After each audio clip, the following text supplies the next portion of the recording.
Welcome into another Tuesday night evening blend. I am Pop Blender, and with me is Matthew Matson, who is always holding something special, and that's why we full screen him at the beginning with his Cthulhu. Cthulhu-like monster. Yeah, as you say, Shumagorath. I was gonna say, I was gonna let you pronounce it because I knew I would mess it up. Get that thing up close and personal, dude. Gotta love it. Fits in with the Cobra La theme. I also hit you guys with we call it the retro intro now. That's awesome, dude. Freaking awesome. Which I was holding this gal up right here, right? Yeah. This gal. Oh, yeah. Which you have right there. Yeah, And man. this dude's awesome too. We just watched The Invisible Man tonight, so Yeah. I gotta put his distant relative up here. Yes. I don't even know where to put her. I guess I can't really put her anywhere right now. She won't fit. Pythona. Badass. Looks great, right? Yeah, I she saw a few reviews, 3 stars review as well. He's got some great puns in there. Yeah. But yeah, man, people are getting her, and she looks fantastic. Oh yeah. Shane's want me to show this back here too. Okay, well, let's go full screen again, ladies and gentlemen, straight from the newsroom. Ooh, yes, gotta love it. Got to. You know what's really kind of cool about this guy too is he won't melt. he won't melt, but his hat is articulated. It's got a little. So Holy crap. And you can swap the hat out for a different one. Yeah, dude. Articulation on this guy is pretty fun. This is going to be some interesting stuff this holiday season. And the little bunny rabbit. That's sweet. And I remember seeing him go up. I love it. I love those characters. Grew up watching those animated, the claymation. And Frosty was the animated. It wasn't claymation. But when you think about that genre, that era, it makes you think of Rudolph, right? Mm-hmm. And Rudolph's Shiny New Year, and then Frosty and Charlie Brown, and all that stuff. I was just talking to my son about it actually the other day when I was taking him home, and I was like, man, you might see if I don't know if they play it on TV anymore. I know the rights were exclusively bought a few years ago to the Peanuts stuff, but I would say I think once a year. For each one of those specials, they show them on TV. Yeah, I don't know if it's probably CBS. I think CBS has the broadcast rights for it. So yeah, streaming rights. I can't remember where they went to. Maybe Amazon or whoever. Yeah. Disney, Netflix, doesn't matter. But so I remember that sale. But yeah, I'm glad that's still a thing. I'm glad that families still will wait for that maybe to come on and gather around and watch it. But yeah, Frosty definitely. I remember didn't they do a sequel? Yes. Did they do a second one? Well, so technically there's several sequels. Okay. Because they were prominently featured in Rudolph's New Year's special. Okay. And New Year. Rudolph's 4th of July. They were in there in that one, but there was a Frosty 2, so to speak, and it was terrible. No, you took the words out of my mouth because I literally was getting ready to say, yeah, I really don't remember. I just remember it wasn't very good. Yeah, we watched it a few years ago again, and we're like, nah, we don't need to watch this for a while. I did several years ago buy that collector's DVD set. Yeah, that has all of those specials. It has the Grinch in it too, and it doesn't have the Charlie Brown stuff, but it has the Grinch, it has Frosty, it has Rudolph, and then so Shiny they've New come Year. out with so many different specials, and they have so many different things because I've gotten 2 different Rankin Bass collection specials, Okay, and they have completely different movies in them. And because there's the all of the sequels, the Burgermeister, the Claus story, and there's 2 different Claus stories, and then yes, Santa Claus is coming to town is one of those, Yep. right? And then the Heat Miser, Cold Miser, the Rudolph's Frosty Shiny New Year, yeah, Shiny New Year, Mm-hmm. and Frosty 4th of July or whatever they called it. What? That makes no sense. Well, so I mean that was the thing is that Frosty and his family got tricked into these medallions, and so they could go down south into the heat and watch a 4th of July special and it was all dependent on Rudolph not lying, but Rudolph had to lie because he was forced into a lie, so it broke the spell. Anyway, it was a whole big thing. So welcome to the show. Already in progress, folks. As you've noticed, we've gone down a rabbit hole with Rankin Bass. Not ranking bass. We don't know anything about fish, but Rankin Bass. Rabbit hole. Or, oh, wow. Okay. Yeah. Good call. Good call. That was not on purpose, by the way. I do not have a script for this show. What fun would a script be? Show, actually, yeah, no, actually, it was boring as shit. But anyway, so yes, we are here again. This week we have a special presentation coming up on Saturday between 4 and 6 p.m. That's 5 and 7 Eastern, 4 and 6 Central Time. Is that correct? I just want to make sure I have my numbers correct. You can double check me as you look, yep. But we'll make sure. We'll get those out there for the Punkathon. Obviously, starting this weekend, you guys know all about it. I have no doubt about it. As most of you tune into most of the channels that we do, which is raising money for children, for toys for Christmas, and we're going to do a special couple hours there. And our main piece of that is going to be a horror villain showdown bracket challenge. And we're going to kind of let the audience kind of vote on that and discuss these villains before they square off in the squared circle, so to speak. Yep. 4 to 6 p.m. Eastern Standard Time is when our show will be on. And that's after the 2 to 4 will be the photography talk with John Emerald Knight. And then I'll be on there. Ed will be on there. I don't know if Spec's going to be on there, but it may be all of us talking a little photography. So 3 to 5 Central. Yep. 4 to 6 Eastern Standard. I don't know any other time other than standard, to be honest with you. But, I mean, it's standard. I mean, come on, it's standard time. It is the standard, kind of like the urinals in your local public bathroom. But anyway, as you take a sip and I gather myself. So, yeah, we're here for another week. We've got a few stories. There's George Lucas definitively says some things about Star Wars. Yeah. I don't know how we more kind of you can get. We kind of knew this. Mm-hmm. I mean, I feel like I kind of knew this a while ago, but I think we all knew it a while ago. Some maybe didn't want to believe it. Maybe a lot of people didn't want to believe it. Yeah. A lot of people holding out hope. We have a lot of layoffs at one company. We also have this Zack Snyder making some definitive comments about somebody.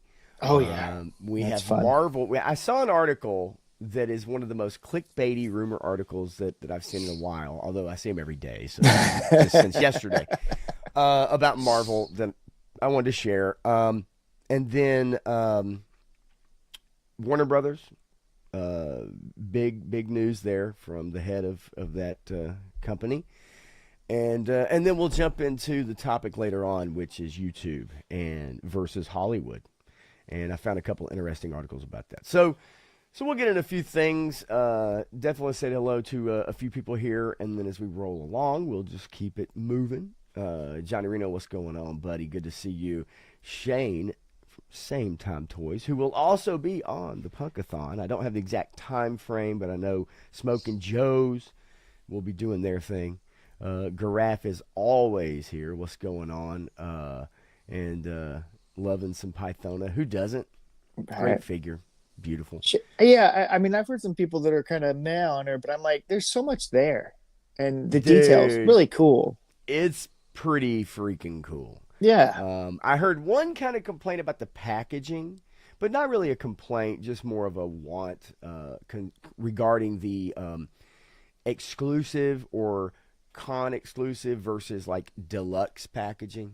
And that they thought it was a little lacking in that exclusivity con packaging what we've gotten before. Somebody doesn't know what exclusive figure. Somebody doesn't know what it takes to make holographic packaging. I can tell you, there's one guy with two thumbs who doesn't know what it means. Carlos is here. Stay frosty, my friends. Up? Great phrase. And yeah, I get it with that. I have a really close Wendy's, by the way.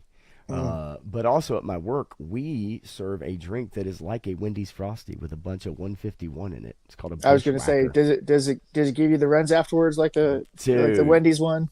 I don't know. I don't drink them, but about once a year, I may have a half of one. And but they're extremely strong. So yes, with 151, they probably do. Crusty Old Crow, what's up? Obviously going to be part of the Punkathon as well with 3-star draw. Yep. Backyard Battlefields. Yep, doing Backyard Battlefields, which will be great. Turk Murphy's Toy Solutions. What's up, Turk? Good to see you, my friend, as always. And as people join in or whatever, we'll highlight. We'll jump around like Chris Cross, baby. And Okay. Krusty, if you're still lacking in Pythona, just give me a message. We'll talk about it. I mean, Pythona is not lacking in almost every department, my friend. As I've made the comment, I would let her use those fangs on me. But she doesn't make you immortal. She's not a vampire. She uses them. I'm just, I don't even care. Okay. War Chest is here for a short time, but he's here. It's a busy man, folks. You guys have no idea. It's a very busy man behind the scenes. But he got a Valaverse blind pack. Oh, yeah? Like yesterday, maybe, or the day before. Wait, did you get the big one? Stuff. Did you get the big one with the Vanguard package, or a little less than that, or which one? It had a bunch of stuff in it, I can tell you that. And he was pretty pleased with it, for sure.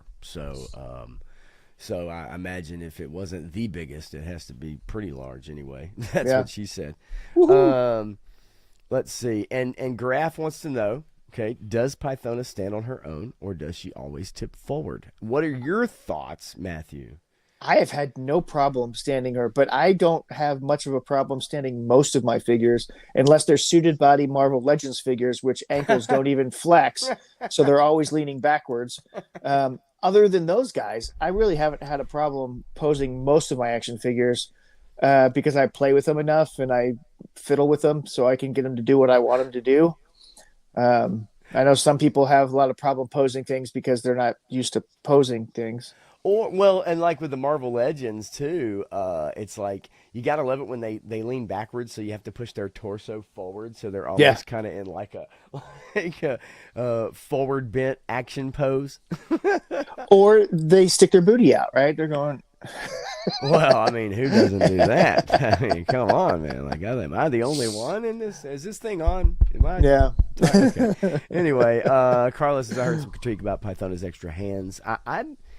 I don't know that I have as far as like open. I know the open hand thing. I know she has a couple fists, right? So wait a minute. What is going on? She's got to have the fisting hands, right? So she's got trigger fingers, she's got fists, and then she's got the specialty ones. I could have done without the acid fingernails ones. I would have preferred to have an open clawed fingernailed one. That would be my only thing that I would want on that. That would be different. Yeah, I just can't wait to see what Thanos Copter does with this figure, because I mean you've got the sticky clam, you've got these acid fingers, and so many things. It's so many things, like a strong lower back, for instance. And what's up, Benjosa? Benjosa, what's going on? Glad you could join us. Like I said, already in progress. So to answer the question quickly, War Chest says the C box got a lot of stuff for sure. All the BBTS items, solid box for sure, I assume. I wish I'd gotten the limited Sidewinder, but I was blessed with a great box, just like Pythona, and a clam too. Good Lord, it just writes itself, doesn't it? Yeah, boxes, clams, and acid fingers. Oh my! And I did see that's where good, Graf. Oh gosh, yes. And not being able to hold the gem, which is a weird kind of accessory, I guess. But you can have her, whatever. Besides this hand, a palmed open hand or something would have been nice, because of the one that shoots the wraps out, right? I've got a really cool picture I took with that one, but that was such a pain in the butt. You can't hold it like that. She can't hold it like that. So it would have been nice if she could have at least cupped it and you could have placed it in there, and you could have done the same with the gem But I'm not a fan of the gem. My daughter had one that was better that I used a couple weeks ago for my Zartan, my Z family receiving Really? it. Yeah, it just a toy plastic gem that was like that was so much better because the one that Hasbro made is like super cloudy. It's like Okay. it's kind of tiny and Oh, it's a yeah. little cloudy. Okay. And so you can't really shine light through it to make it reflect like it does in the cartoon. And It it's needs kind that of the wrong shape. yeah, it needs the translucence, and you're right. Yeah, the shape. Yeah, It little. it is Mhm. translucent. It's just foggy. Okay. Um. Yeah. Yeah, I mean, and HK Viper is here. First What's time, I up? believe, seeing you here. Welcome to the show. I appreciate it very much. We appreciate it very much. Just getting a little figure talk out of the way, which we sometimes do, not always, but sometimes.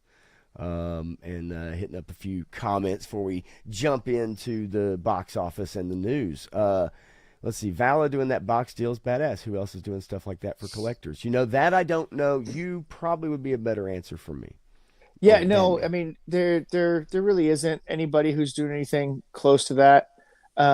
Whoops, no, wrong one. You're good. Um, I got you. that I mean, Val's doing all kinds of fun stuff with his line, and it's stuff that fans want, right? He's lowering prices. He's doing these blind box things, and he likes to test the market because there's people that like blind boxes. There's people that don't like blind boxes, Sure. and if you like that kind of thing, he wants to offer those opportunities. Like he threw out the 3.75.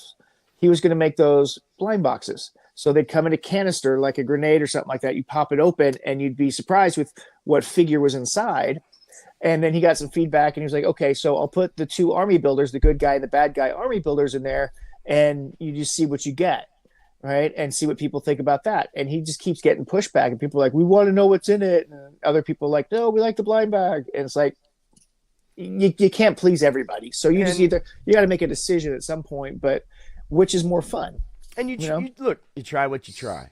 I know that for us, it's more of a win, even if you do a blind box, than going to Target and buying the U2's figures, blind boxes. Yeah, There's a million of them, right? Holy yeah. crap! The Minecraft, the U2's, the whoever the little kid is that opens up toys that somehow has made millions in the last few years. They all have their own little figures and their own little blind box deals and stuff Yep. like that, even if it's just one figure, right? It is a thing. I mean, was this a thing for a long time, or is this kind of a new phenomenon? Is this kind of a new thing, or is this something that's always been going on? You guys could tell me because I What do don't you know. mean? Blind What? box kind of stuff. Oh, well, there's always been something like a blind box, blind bag thing. Sure. The last time that Hasbro kind of did it was with the Creo figures. And so whenever they would release the individual minifigs, and they'd be in blind packages, but there were codes, and you could go look online and find out what the codes were, and they'd have printed on the code, so you could search the codes to find out which figure was actually in the bag, or you could just buy the bags and be surprised when you Okay. opened them. Okay. They kind of made it your choice, but that caused a lot of scavenging to happen with those things. Sure. But yeah, that's I mean, since we've got the little put the coin in, turn the dial, and get your pop full of toy or whatever random toy thing. It's the same kind of thing. Cracker Jack boxes, So the randomness Yeah. of it has always been there. Yeah, Um, totally. I guess it just seems like something I've seen more and more of the last like decade or so out in mm. box stores, right? Than ever before, maybe. But maybe I just wasn't paying attention. Frank Duminu, what's going on, buddy? Good to see you, Frank. For sure. Yeah. And then Menjoza, this is a hint that I'm not gonna get that I'm trying to figure out, but I can. A certain translucent person got an awesome surprise from his mystery box from Valaverse. You got to give me a little more than that. I know it's probably a great. Translucent, like as in shadow person. Everybody else probably knows the answer to that hint. I'm like, I mm. at first I couldn't think of it, but if it is who I think it is, then I'm sure that it is a shadow person, a ninja. Oh no, oh no, man. Okay. That's, um, Oh, Zakanin. Yeah, that could be too. He's pretty okay, translucent. okay. And then Crow says here, lastly, if you're not a dedicated Valve collector, but you like what their figures look like, a blind box is a great deal, kind of like a starter kit, and that makes a lot of sense, Yeah. right? Makes a lot Yeah. of sense. Well, and like, yeah, and he's making it inexpensive, and so he's shifting items that he's got overstock of, right? Right. Yeah. No, Yeah. like you said, doing a lot of stuff, testing the waters, and trying to make people happy, and for that, I applaud It that. it generates excitement. People are interested in it. Mm-hmm. So yeah, heck yeah. Tony's Figs, how you doing, buddy? I expect to see you a decent bit this weekend. Maybe I'm wrong about that, but I expect a Circle of Jerks Oh yeah. in And there and some other things.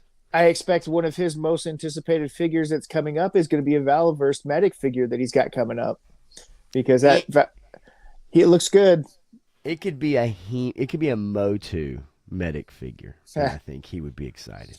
Am I Well, right I mean, about that? this one's pretty legit because it's got gloved hands, it's got scissor cutting hands, it's got specific hands for the Oh job. wow! Okay. Yeah, so he created some Okay. new hands for it. Plus, he's got the vest, and I assume that if the character is going to be a Mexican medic because he's got a Mexican flag on his Really? uniform. Yeah, Oh wow. Okay. yeah.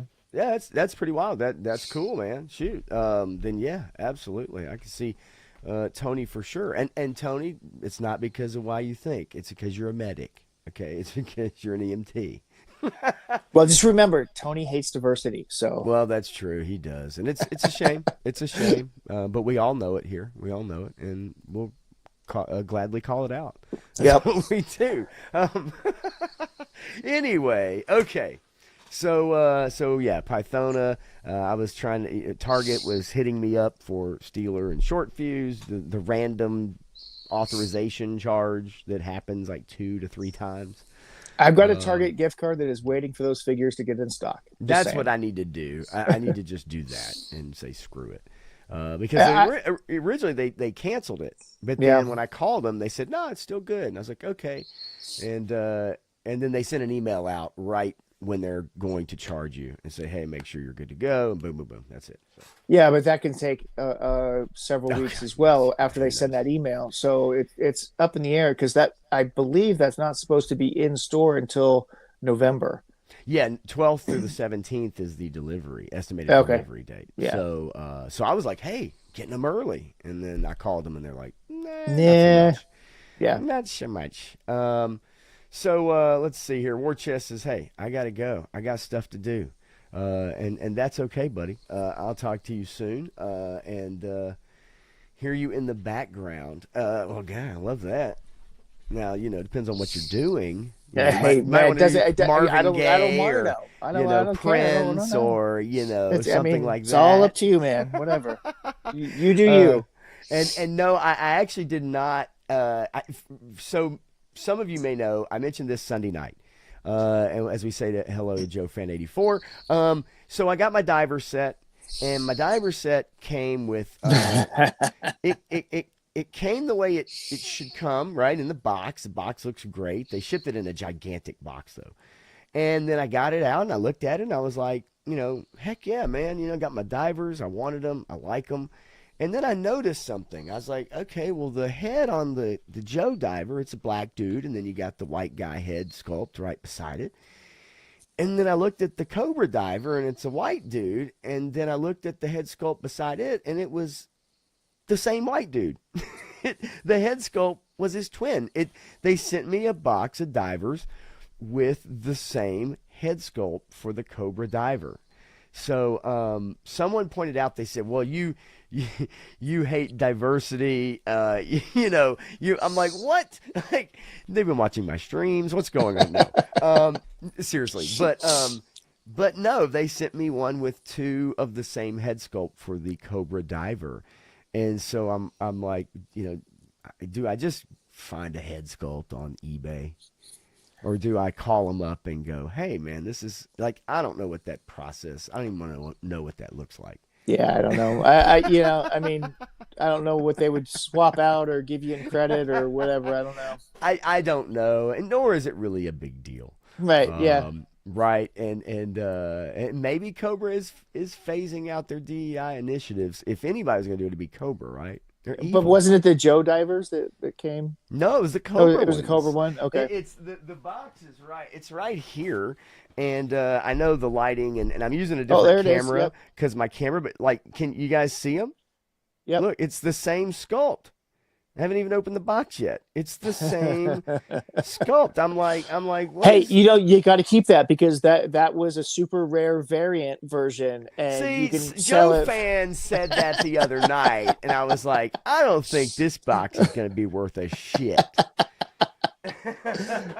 You know what, in 20 years when they're making the collector's books for all this, they're going to want to know about all the different variants, because I saw a picture that it took me about 20 minutes to figure out what the difference was, because there were 4 pictures of Shipwreck for the 25th anniversary on it, and I looked and I was trying to find what's different, and then finally I found out there were 2 different colored belt buckles and then 2 different symbols on the belt buckle, so you had 3 variants of the belt Lord. buckle of that action figure. And so, I mean, that was one of those things that, that collectors went nuts for. That would sometimes there's just one little thing that's different. You're right, and it reminds me of was it the Cobra Trooper, the Cobra Island Cobra Yes. Trooper that had the black and was it blue So crotch piece or no, whatever no, no. it was, or what So was it?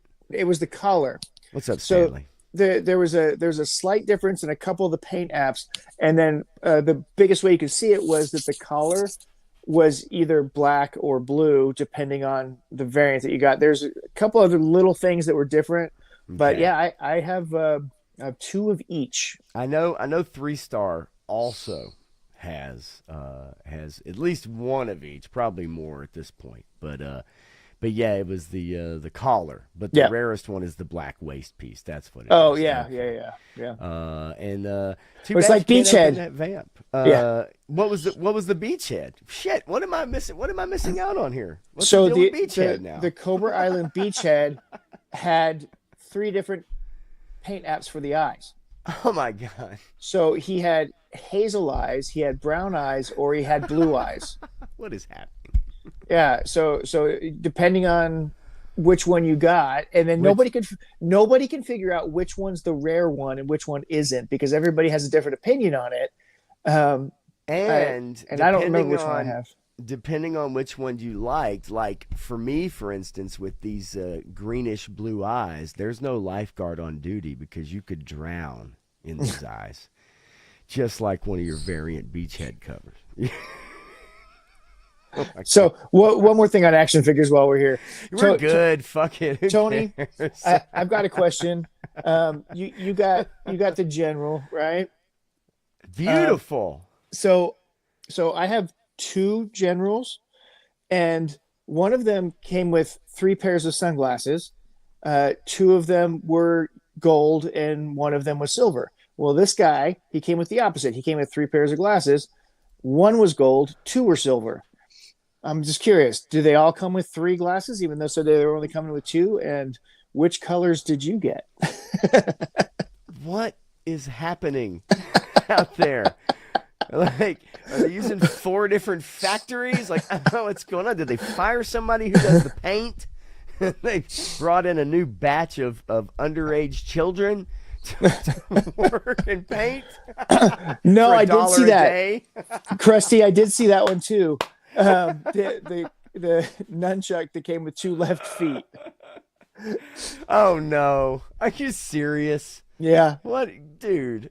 Oh, my God. What is that? Is that GameStop up there? What's going on?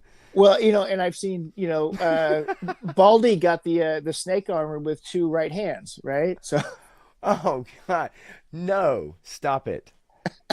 So this is happening. I didn't even know. This conversation completely came from the fact that it's like, yeah, I got a box with 2 of the same heads. Twins. no, this stuff happens all the time.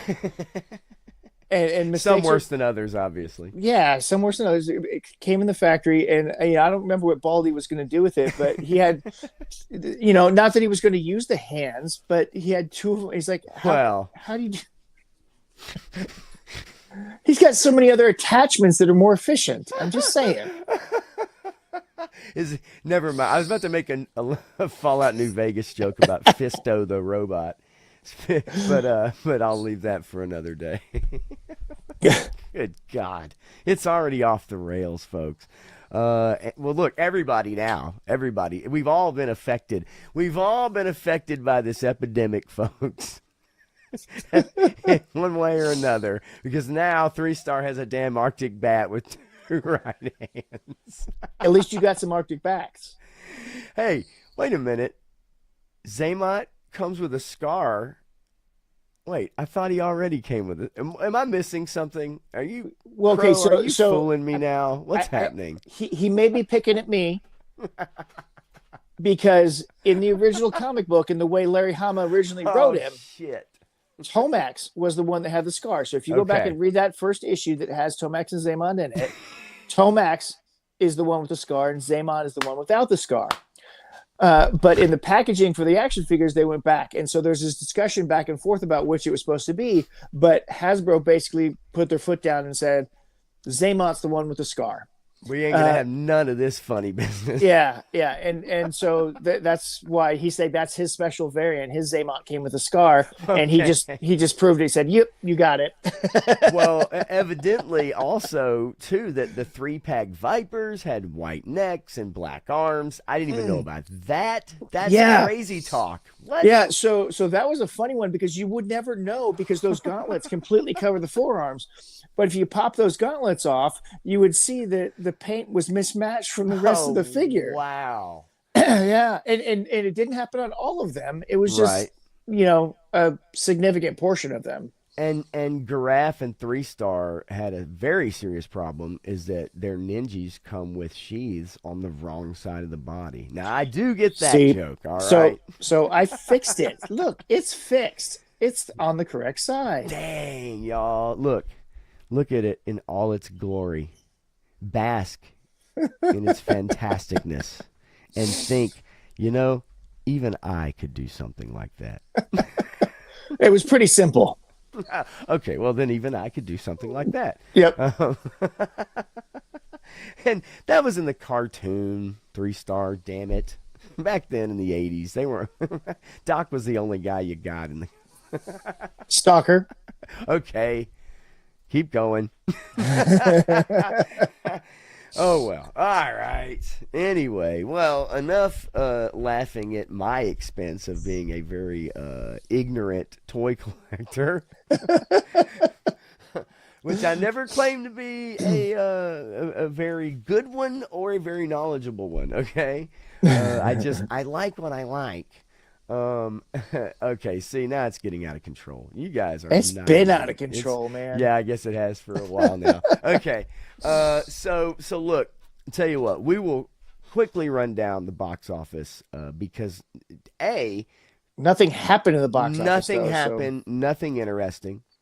And B, like, it is that time of the year. The only thing I guess we can look forward to is Back to the Future. The re-release for Back to the Future is looking pretty fun. I got to tell you, I do want to see the Guillermo del Toro Frankenstein. I think it comes out in theaters like November 11th or 12th, somewhere in that ballpark. And I've heard good things about it, and not the usual media good things about it, like it's a return to form or it's a triumph or, it's his best film. It's just, hey, this is a good movie. It's engaging and it has great character work, and it's a little different than maybe what you've read right out of the original, but it doesn't stray way crazy off course. So yeah, I do want to see that, and I was hoping that I could see it on streaming, man. I really, really was, but it is nowhere to be found, and in very limited engagements in theaters right now. But if you are interested in that Frankenstein, like I am, I wish it would have been released in time for Halloween. That is something I would like to have seen rather than November for a film that's done. I mean, it's done. Yeah. But maybe they had to get all the theater stuff, all the participating theaters, and work all that, information out. So, but without further ado, we'll hit it up quickly. Black Phone 2, a movie that I've heard is a extreme disappointment. However, in 4 days, it's got about 30 million domestic to kind of top the box office. I was going to say that beats something else. Well, it's already over half of what Tron Ares is right now after 11 days. And you want to talk about a disappointment. And I know some people, I guess our review last week was a bit of here and there and everywhere. And I had, kind of goofy, joking notes about that film. But I think you and I both came to the same conclusion. It's like, do not go spend your money, right? Do not pay $20 on the West Coast or $15 on the East Coast or here in Central, whatever, the United States. Save your money on Tron Ares and catch it, because it will be streaming soon. There's no doubt about it. Yeah. It will be on streaming soon. So save your money on that movie. Disappointing for me as someone who's not a big Tron person. It was disappointing. Just in story and everything. And Crow kind of hits it too. I had a guy today at work that was like, Black Phone 1. He's like, dude, I love that movie. He's like, I thought that movie was freaking awesome. And I've heard great things about it. Yeah. And it always, as horror movies do, this time of year comes up for discussion. And people are like, yeah, that movie was fantastic. And so, but the second one, I've heard nothing but it turns into just super schlocky, predictable, like halfway through the movie, maybe. And then Good Fortune, that honestly is a movie I am not familiar with, and I don't want to spend much time on it. It is a Seth Rogen film. Yeah. But it does have Keanu Reeves, Aziz Ansari, and so if those are actors who tickle your fancy, then by all means, check it out. Let us know. Roofman, that's a Channing Tatum-led film about a true story of a guy who lived in a Toys R Us, I think, for quite a while. Was on the run, and so 15 million, 11 day. I mean, look, it's not really capturing anybody's imagination, right? One battle after another. Leonardo DiCaprio's led, an Antifa film, I guess. Really, I know the press tries to tell you that it's not, but it really, truly is basically that. It is a stand. The French 75 is a stand-in. Yeah. And you're just automatically going to turn some people off for that movie. It is what it is.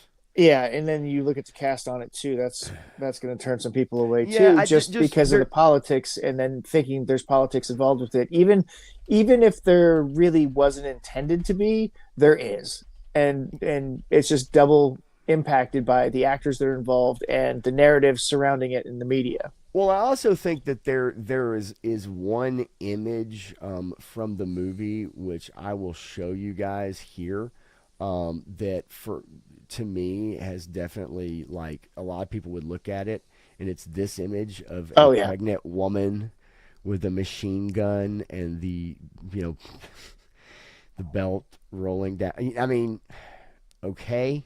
Now, I ain't gonna lie to you. When I first saw this image for that film, I did think it was a guy. Yep, I thought it was like somebody with an overly, like, huge beer belly. Yep, just jokingly. That's exactly what I thought too.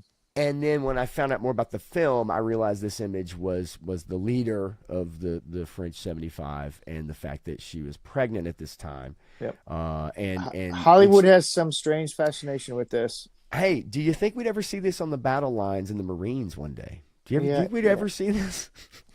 No, because both would die very quickly. I think you're right. Oh no! Come on, 3-star. That's freaking badass. What a great one! Damn you! You took that shit from me. You took my glory.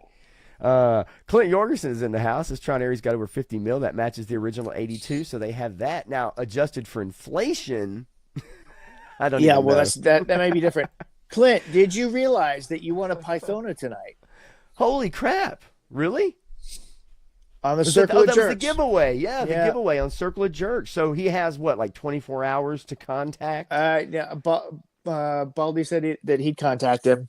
Sweet. So, that's awesome, dude. That is so. Yeah, congratulations. Awesome. Pythona's awesome. We were showing her off earlier. Heck yeah, man. So quickly, Truth and Treason, again, a movie that I don't know much about. This is an Angel Studios movie.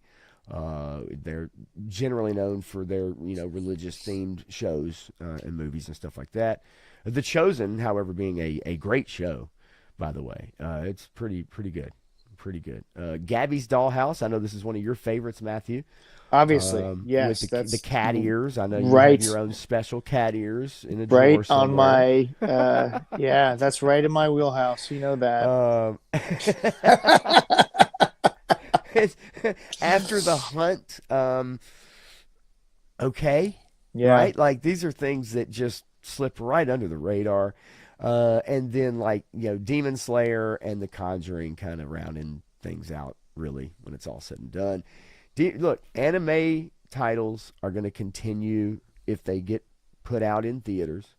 They will continue to rack up dollars, I mean, especially the ones that are popular, man. well, I mean, it's really simple, right? There's a market of the teenagers and young adults who follow anime implicitly. That's what they're into. Right. So if you're going to cater to them and bring the movies that they're making into theaters, they're going to go see them. I remember even in the 90s when you started very beginning of bringing in Japanese animated films into theaters, I was at almost every single one of them that came out that I could find. Because I'm like, oh yeah, I want to see this stuff. I want to support it, and I want to make sure that it continues to come over here because it's really good. And so you're going to hit that market. So you're gonna find that niche. So it's worth it. There's a lot of fans, and as Carlos says, Yeah, my kids introduced me to Demon Slayer. Interesting concept. My son also, he also introduced me to Death Note, which I do think is fantastic. Now, a lot of people say this is a newbie's guide to anime, and I sure. can't argue with that. Yeah. It is accessible. Attack on Titan, I think, is accessible, but it is strange as shit. But I think it has an incredible premise. Whatever And you do, do not watch the live action Death Note. I'm just saying, don't do it. No, no. I actually saw a piece of it, and it is horrible. Um, and um, and Joe Fence's Demon Slayer, good. Death Note, not so much. I enjoyed Death Note, honestly. I really did. But Attack on Titan, I really do enjoy it. But there's some others out there, man. Oh yeah, One Piece, obviously, is going a on good one. forever. The live action One Piece, they did a It's great good. job with it. Still, it's so far it's been good. Not You, knowing a lot about it. surprisingly, the Roni Kenshin live action trilogy that they made is surprisingly good, and it kind of mixes the Samurai X Roni Kenshin thing. So there's a little bit of humor. There's definitely some drama, some seriousness, and if you know that universe, both the OVA movies and the TV series are Okay. pretty darn good. I've heard about it. I don't really know much about Yeah. it, but there's a lot of those names that are out there floating Yep. that I do know. But yeah, and then Demon Hunter the band, a Christian metal band, by the way. Which, if you're a Christian metal band, okay, Stanley, Matthew, you can't have a better name than Demon Hunter. I Okay, mean, that's pretty rocking, come dude. on, man. Right, Demon Hunter. That's Yeah. pretty jamming. But look, let's move on to George Lucas. George Recently, Lucas. George, who has distanced himself from Star Wars, he's building a museum, and it is an art museum. Within this art museum, out of the 33 exhibits, only one of them is Star Wars. It does have the Naboo starfighter in it, like a full scale. But he put at least one Star Wars exhibit because he didn't want people asking or going to the museum and going, yeah, but where's the Star Wars? But he didn't want it to be a Star Wars museum. Yeah. Okay, so he's built this art museum of the things that he loves, that he feels are important, and in the process of getting that going. But he was discussing Star Wars. Yeah. And in a new feature for the Wall Street Journal, it says he and his wife were discussing their ambitions for the museum, and he was asked if he'd let go of his instinct to manage Star Wars. And this is his response. Disney took it over, and they gave it their vision. That's what happens. Of course, I've moved past it. I mean, I've got a life. I'm building a museum. A museum is harder than making movies. And that's it. Yep. That's Yeah. literally it. That is all of it. Yeah. Well, I mean, if you go back and you remember when he did it, he did an interview shortly thereafter, and his comment was he sold them to white slavers. He sold his children to white slavers. And that was his comment about selling Star Wars to Disney, right? And he quit Star Wars is just too much. And he said that before too. And he, I mean, he's said these things in the past. So the people that are surprised when they're like, well, we want him to come back because he can make it better again. It's Oh my God. no, it's done. It's ruined forever. At 81, at 81, like, and he's no Mel Brooks, right? I mean, he's not going to be 99 years old and going out there making quick whips about John Candy and everybody else making a movie at 99 years old. George is in that good of health. And two things, you know, one is if you've seen any video of him recently, like exiting a black SUV and going into a, you know, a restaurant or something. If you've seen him walk on stage for an award show, no, he doesn't look like he's moving too swiftly. And look, at 81, I don't expect anybody to. But right, you're right. He doesn't always look like he's in great health. But also too, I look. I would never be upset at someone like, I think he was deeply hurt by the prequel trilogy reaction. backlash. Yeah. And you know, people have grown to love it, but at the time, right? And honestly, it comes back to the same thing that happened to Ahmed Best and many of these other people that are blown out of proportion sometimes, but sometimes not. And if you talk to Ahmed Best, he'll say, it was the media that attacked him. The fans loved me. So whenever he met fans, whenever he met children in particular, right. It didn't matter because if you love Star Wars, you're not going to berate this man for being in a Star Wars film. You're either going to go enjoy him for who he is, or you're going to just move on. Whereas the media, they lambasted him and tore him apart. Right. And made him doubt himself and everything else. And the same thing happened with all these other actors and actresses. Some of them are blaming it on social media and that kind of stuff. But really, there was no press. There was no social media. Well, not then, but I'm talking about more modern. Sure, but back, you're right. Back in those days, it was the press because that was the outlet. Yeah. Unless it was in person or through, you know, people used to write letters to celebrities, right, all the time. I did want to say hello to Woody, Triple Deuce. Figure Addict, what's up, buddy? Good to see you. And we'll be a part of the Punkathon with same time toys on the Smokin' Joe's this weekend coming up. So obviously you guys have to catch that because they've been crushing it. And crushing some other stuff too. And rolling cushion, some other stuff. rolling. Yeah, it's just, I know the backlash really did bother him. Yeah, for sure. And we've seen like behind the scenes footage and even part of the documentary, The Making of, where you can pick and choose certain pieces out of it where it's a little cringy about him talking about the writing or who, you know, Jar Jar is the key to all this, all that kind of stuff. But ultimately, at the end of the day, I do feel like that bothered him. And then, you know, helping with Clone Wars was probably a great, you know, creative thing for him. Yeah. I don't think he was a mentor to Filoni. I don't think he was passing the torch. I don't think he was trying, you know what I mean? Like, there's a specific quote in this article. I don't know if it's in this article, but he did in that interview say something very specific that was very telling. Okay. And it was about Star Wars lore. And he's like, I'm the only one that basically he summed it up in saying he's the only one that had the Star Wars lore before it was sent off. He didn't mention Dave Filoni.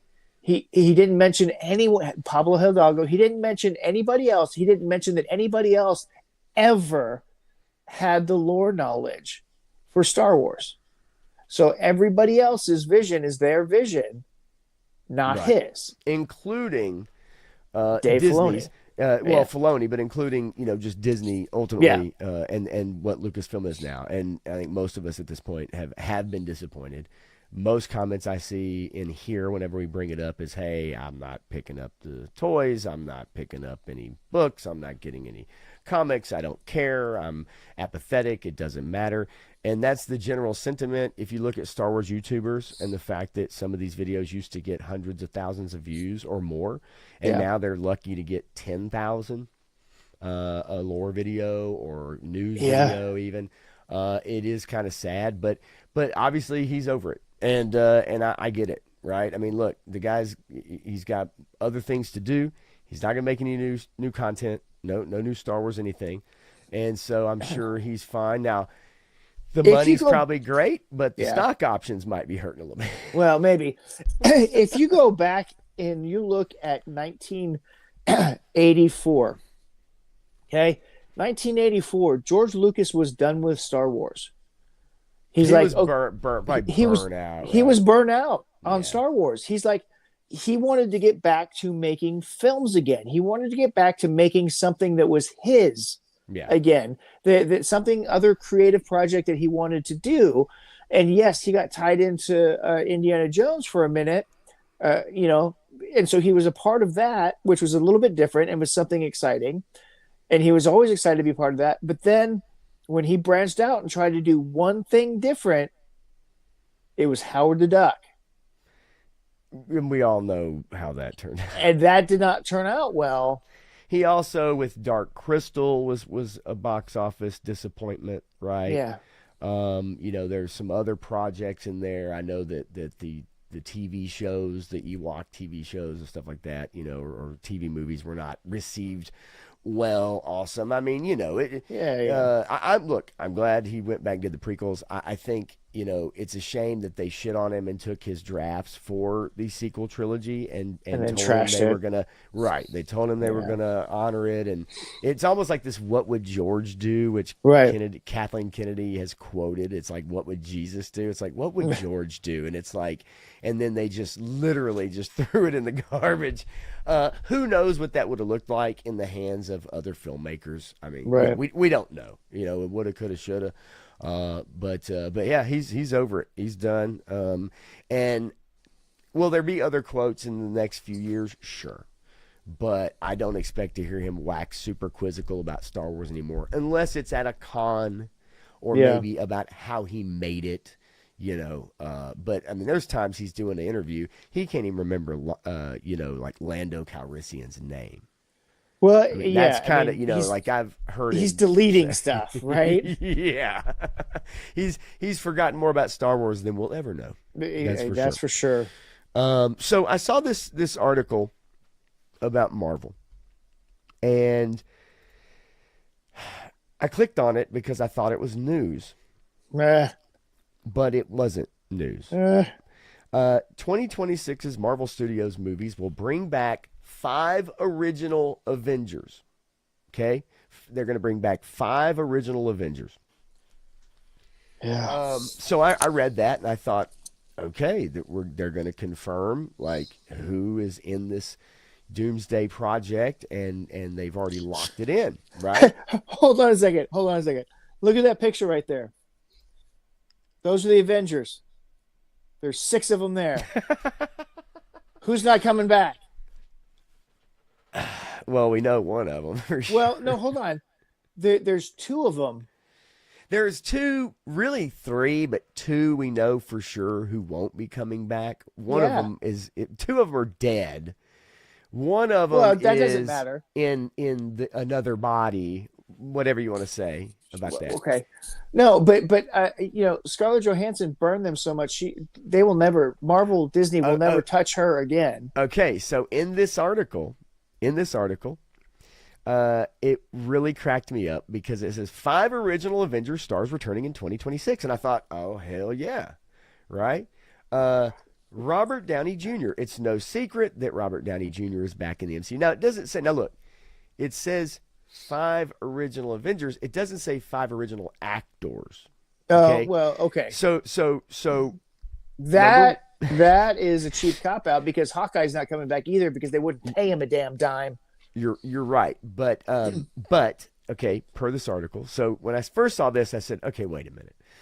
Yeah, he's Doom. Okay, now whatever they do with the script is whatever they do with the script. But it's like, okay, Robert Downey Jr. Okay, that's interesting. Chris Evans. Now, then it says, perhaps the biggest mystery on this list, Chris Evans is heavily rumored to be returning. Now, wait a minute. This headline said And they're bringing confirmed. back And 5 you promised us. Okay, so then I read through that and I thought, okay, and it's like on top of that it says Marvel has yet to clarify his character's still mysterious post in-game fate. Okay, that's fine, but again, I'm talking about the title, Chris Hemsworth. Unlike some of his original co-stars, he's continued Thor's story following Endgame. Uh, Not only will it be interesting to see how he reacts to multiversal versions of his former teammate, which uh, he evidently is confirmed. Now I don't remember seeing his name on the chair. I don't remember Okay, seeing his name either. right. So, but it also says Doomsday may allow him to finally reunite with his brother. Okay, Yeah. so I'm like, okay, all right. All right. Now, Mark this one's also Ruffalo. curious to me because I have heard that everybody else is playing Hulk except him. Okay, Right? I've heard that they haven't even contacted Mark Ruffalo to come back as the Hulk because they want he is in the anyone new, else to he play is in the Hulk. new Spider-Man. No, Okay, no, that no. The Hulk is. well, yeah, The but Hulk is. I Listen, it's I not Mark believe Ruffalo. I don't think it's Mark Ruffalo. everybody's talking about like Savage Hulk being in the Doomsday and whatever.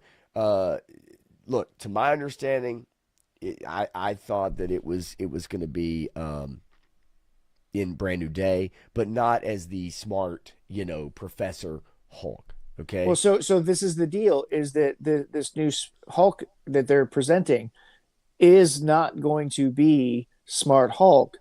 okay, Subsequently, the CGI stuff that they've shown so far is not of Mark Ruffalo as Hulk.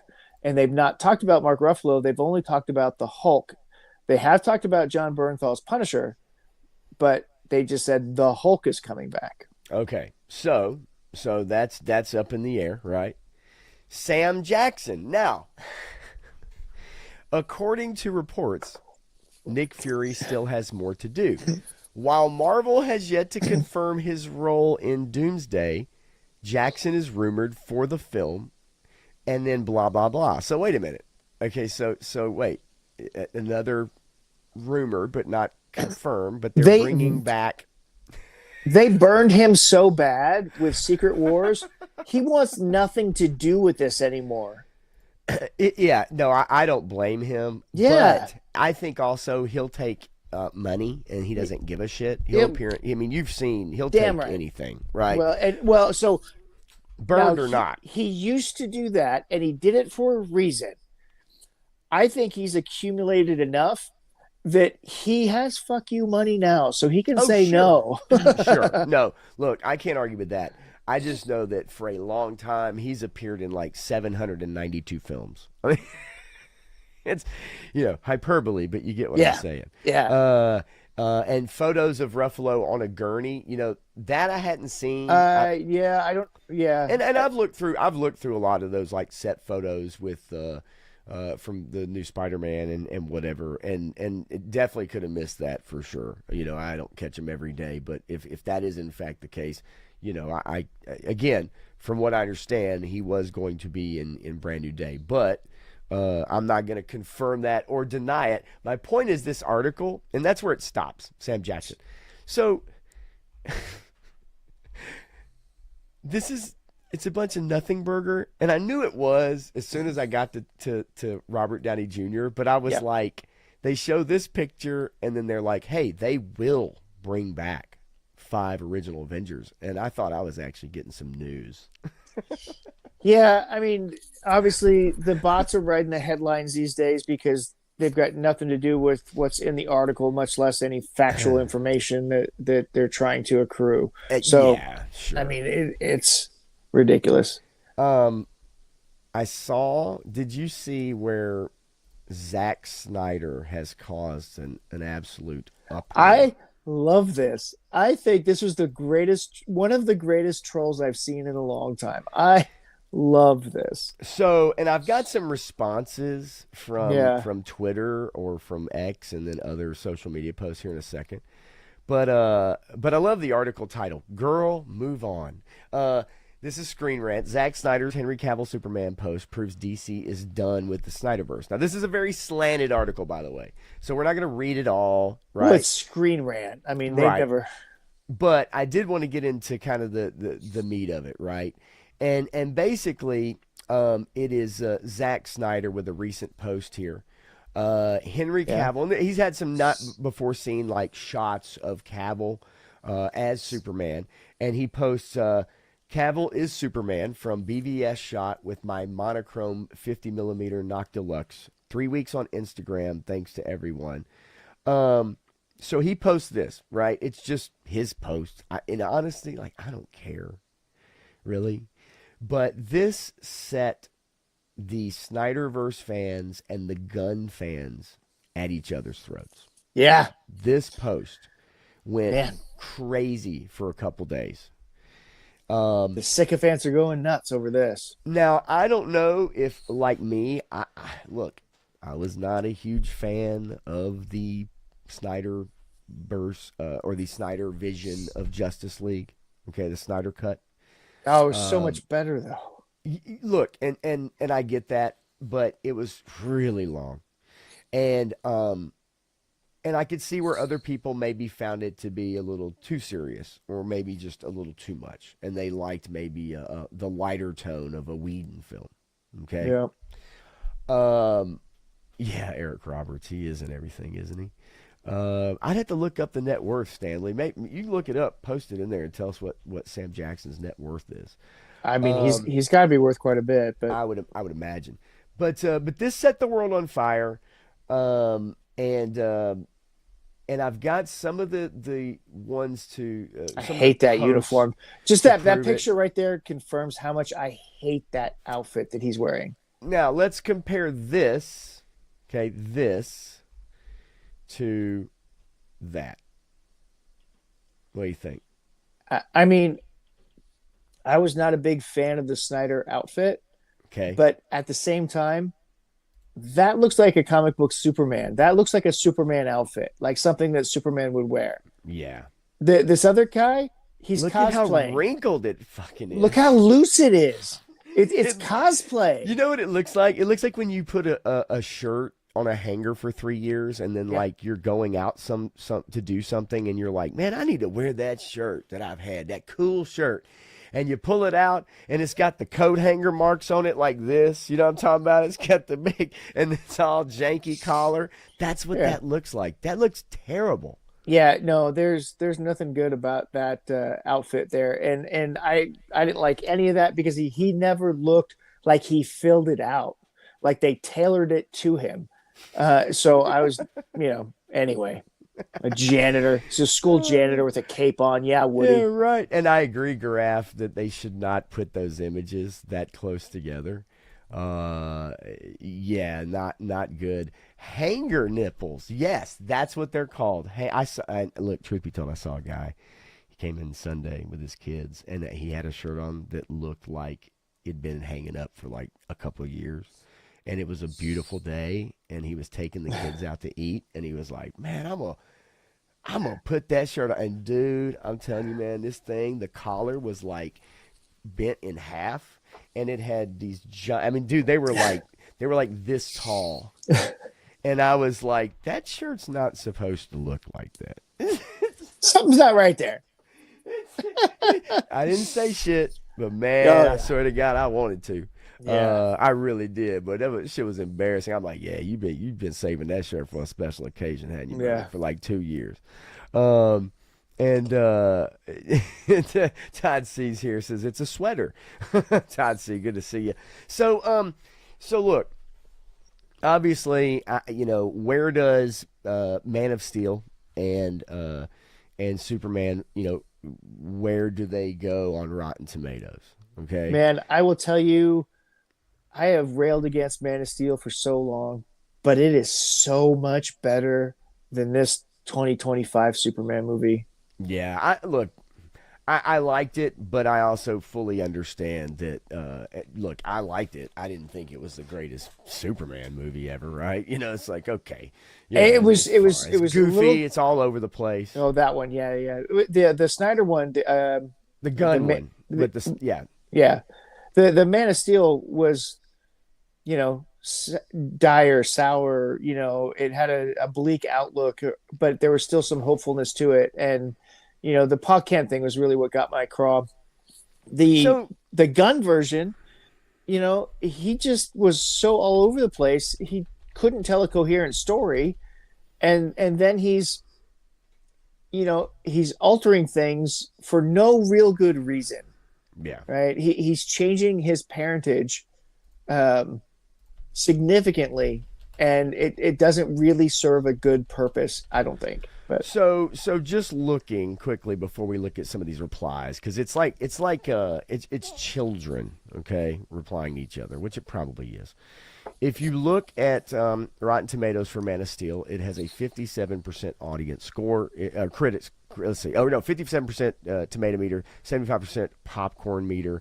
That's is that your critic and well, your one is critic and one is yeah? audience. So critic is your tomato meter, popcorn meter is your audience score. Yeah. Okay, so 57%, 75% critic score and audience score respectively for Man of Steel.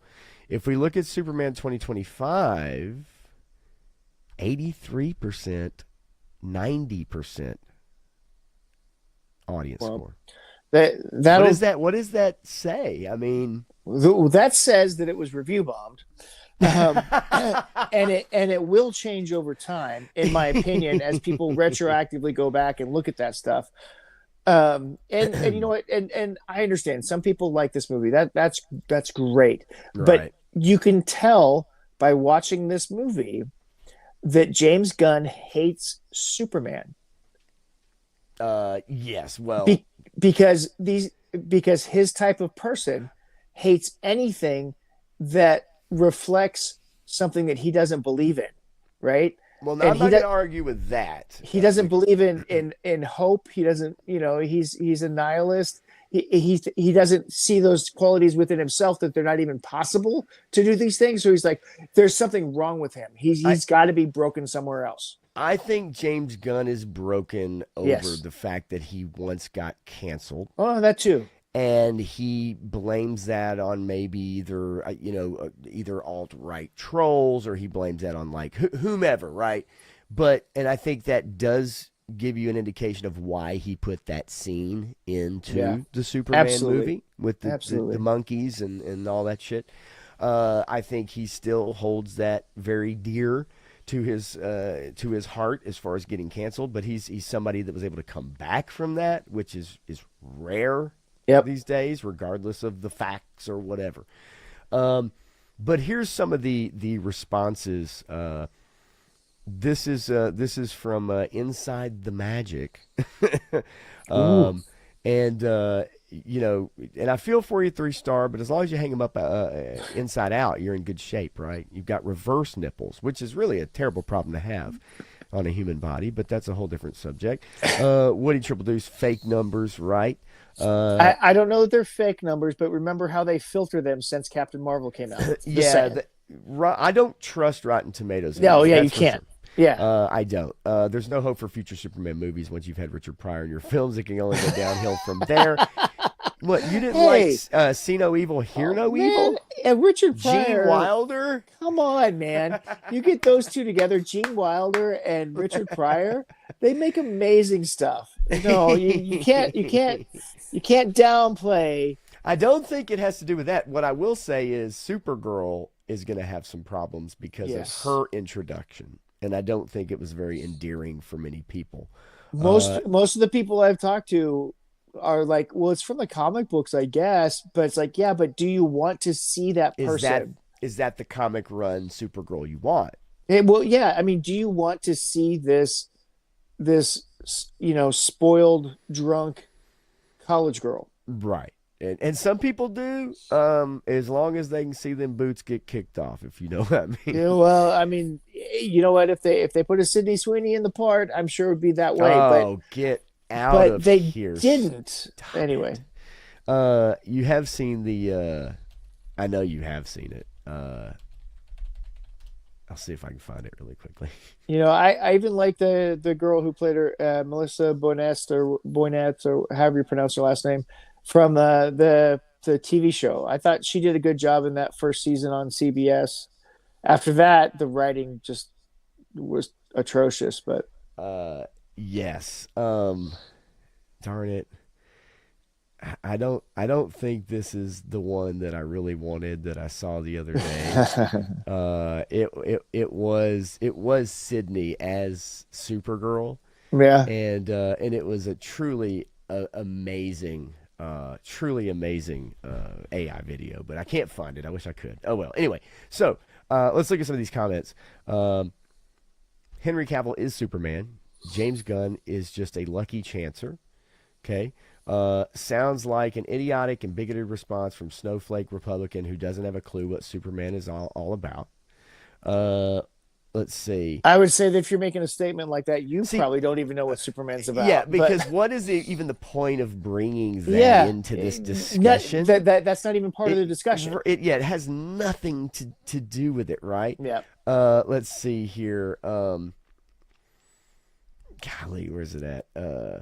I'm down with Henry. To me, he's the best Superman since Christopher Reed.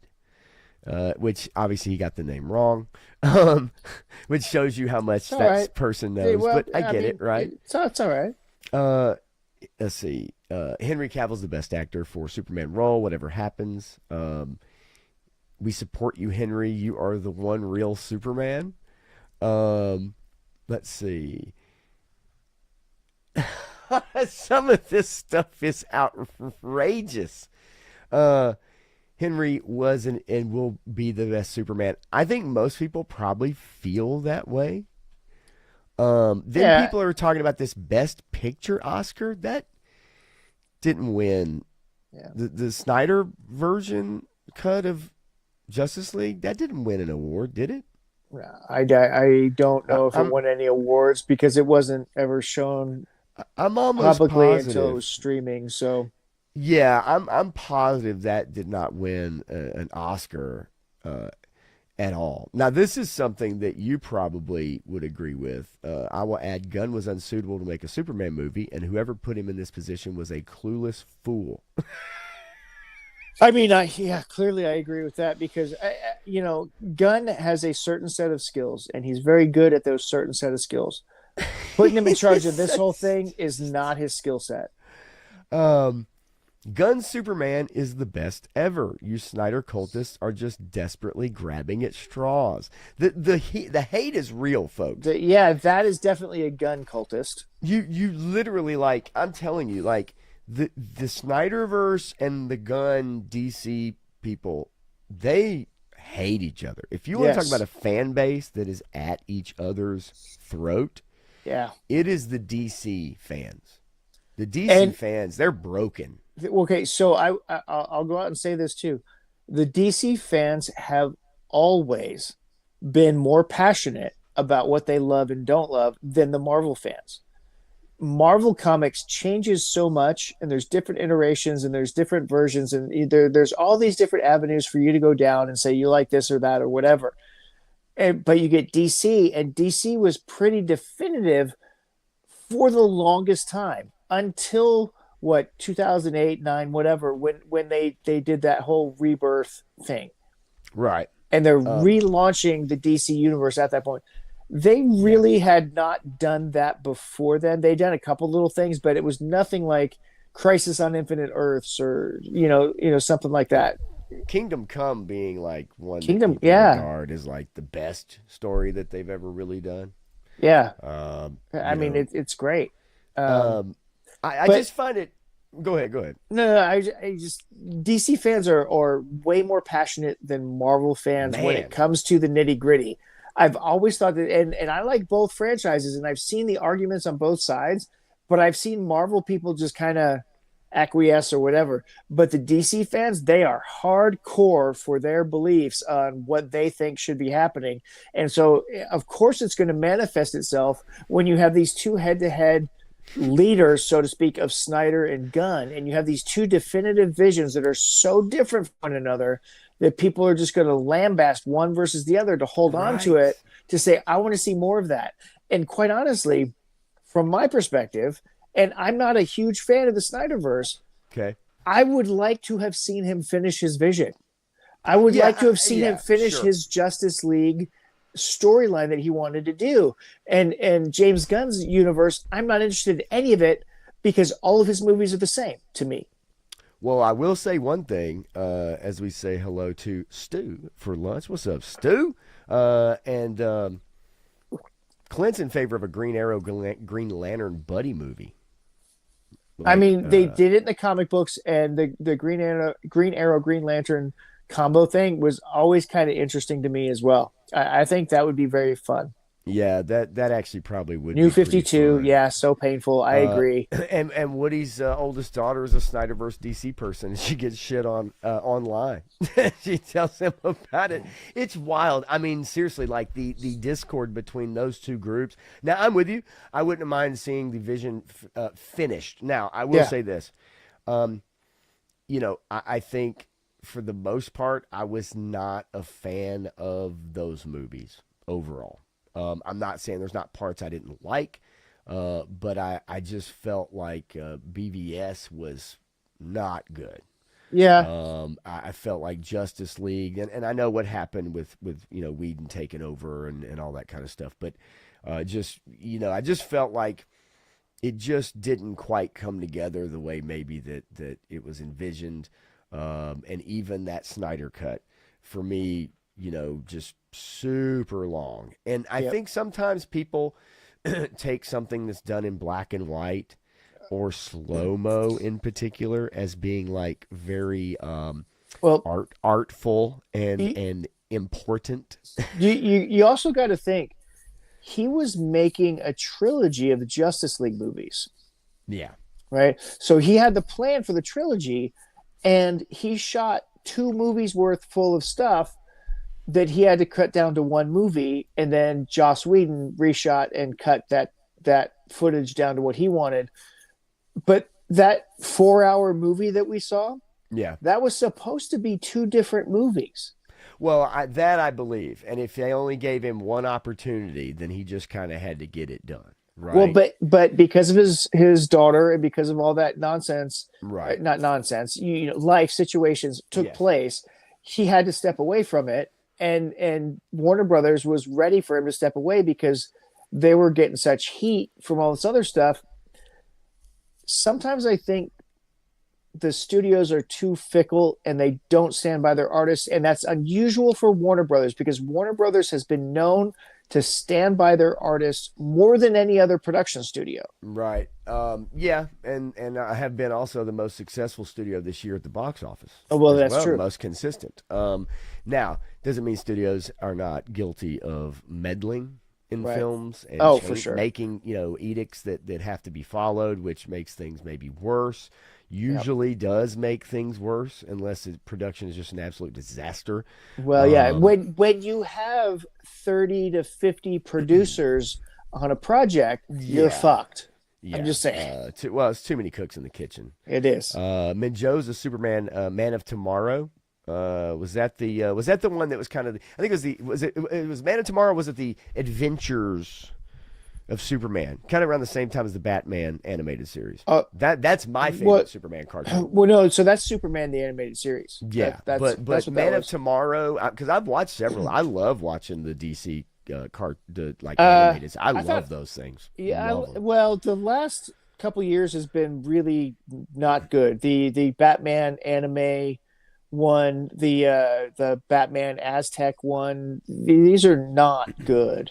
No. Yeah, no. The Aztec Batman one though. It's But the Batman anime one, that was so bad. I watched that and I was like, I can't believe I sat didn't- through that they whole they thing. sold it off. It was so bad, Matthew.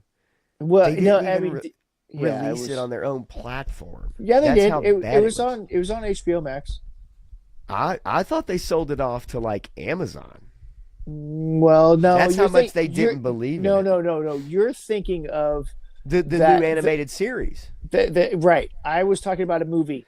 They did. Okay. The I know the Batman- Aztec Batman didn't go Yeah. over well at all. People did not like so that, for the sure. the one that came out previous to that was called Batman Anime or something like that, and it was this reverse bizarro world where the two factions of the universe are like this. So Okay. you've got Tokyo here and Gotham here. and Oh, they're going that's back and right. Yes. that one was so terrible. I'm like, Yes. what the hell is even this? Now, And I was like, they've lost it. Andrea Romano's not there. Whoever was the intelligent mind behind that animated stuff is gone. You don't have Kevin Conroy doing Batman or being available for I Batman mean anymore. that's a shame, but as all actors, at some Yeah, point in time, right? Like yeah, it's gonna happen. But I agree with you. Being that voice for so long now, Clint, the last two Bale movies, I love Dark Knight. but yeah. I I I mean, did Dark Knight was good. I didn't care for the third one myself. There were Yeah. parts of it I enjoyed, but overall, I liked Batman Begins better than the What? You third don't one. like my voice? I mean, there's parts again that I did really enjoy, but I liked Batman Begins and Dark Knight probably better, the Oh front yeah. half part of it, Oh, for sure. 2/3. But overall, as the three films, yes, they're unbelievably fantastic, right? Yeah.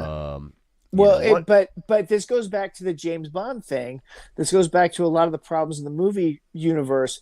Is that in Daniel Craig's James Bond, he was starting his career and then he was exiting his career. Like the very next movie, Yeah, he was sure. done. He was retired. He was out. He didn't want to come back. He was depressive. He was a loser. He never wanted to succeed at any point in any film past the first one. The first one was his intro, and that was awesome.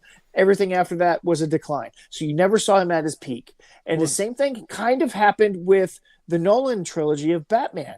Is you had Batman Begins, he's starting out, and then you've got this kind of midsection of his career, which was also good, and then all of a sudden he's declining and he's gone yeah, already. And there was not, I mean, there was, if you look at the timeline, it was like 3 months. Okay, the trilogy happened within 3 months. yeah, So right. there's not enough time for him to actually have been Batman to make people care. Yeah, at least it wasn't as bad as the second Wonder Woman film, 1984. Mm. The first one I enjoyed, but I didn't enjoy all of it. Yes. And like Yeah. Graf says, about 66% of it, like the first part, I did enjoy, and I agree with you. At a point, that movie kind of, for whatever reason, right, it didn't do it for me. But the first part of it, I was all in the Yeah. first half at least, and then the What's second up, one, I was all Legend out on that series? shit. Yeah, Legend, there he is, the one, the only Legend Thanks. series in the Thanks for house. stopping out and listening to us rant for a little bit. Of course, certainly listen to us rant. Now, Catwoman, and that Hey, her no. basketball game against what was his name? Benjamin Bratt. Wasn't it Yeah. Benjamin Bratt? Where Yeah. she just schools this motherfucker in basketball? Yeah. I'd let Halle Berry school me in basketball. Look, I mean, there were definitely some fun things in that Oh, that third different movie, but movie. Yeah, yeah, I'm talking about the Catwoman movie from back in the day, but I yeah, know we're talking about the third back. yeah. But they blew a lot of opportunities with Talia al Ghul. They blew a lot of opportunities with Bane. Um, so that one, I don't know. And yeah, I can't argue getting on that motorcycle stew and that third one. Yeah, that was nice. That's something we all I dream of. mean, it's always a Um, good shot. yes, it is. And yeah, Kevin Conroy in that Suicide Squad video game was awful.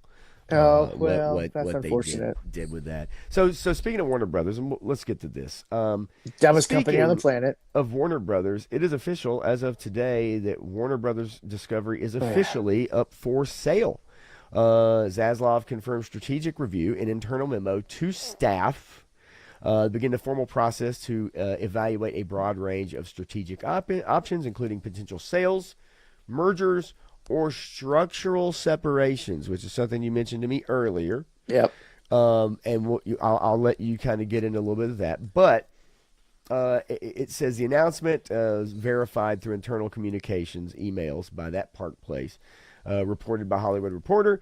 It says they continue to struggle under mounting debt, evolving media landscape. Zaslav stressed the company's ongoing plans remain unchanged, but the tone of the email marked a clear acknowledgement that Warner Brothers is now entertaining offers from outside interests, and it's the best path forward, quote, to unlock the full potential of our assets and position the company for long-term success, end quote. And then he added to that all potential paths, including a transaction involving the entire company, separate transactions for Warner Brothers or Discovery Global, or an alternative separation structure that would enable a merger of Warner Brothers and a spinoff of Discovery Global to shareholders. In plain English, everything is on the table, despite being the most successful studio in the box office this year, which is not saying a lot considering where the box office is at currently. Yep. And they're sitting at about $20, a $20 per share bid has been put in from Paramount Skydance. Yeah. Look, they cannot sell this outright. They have to break it up. Nobody should have approved the Fox Disney merger.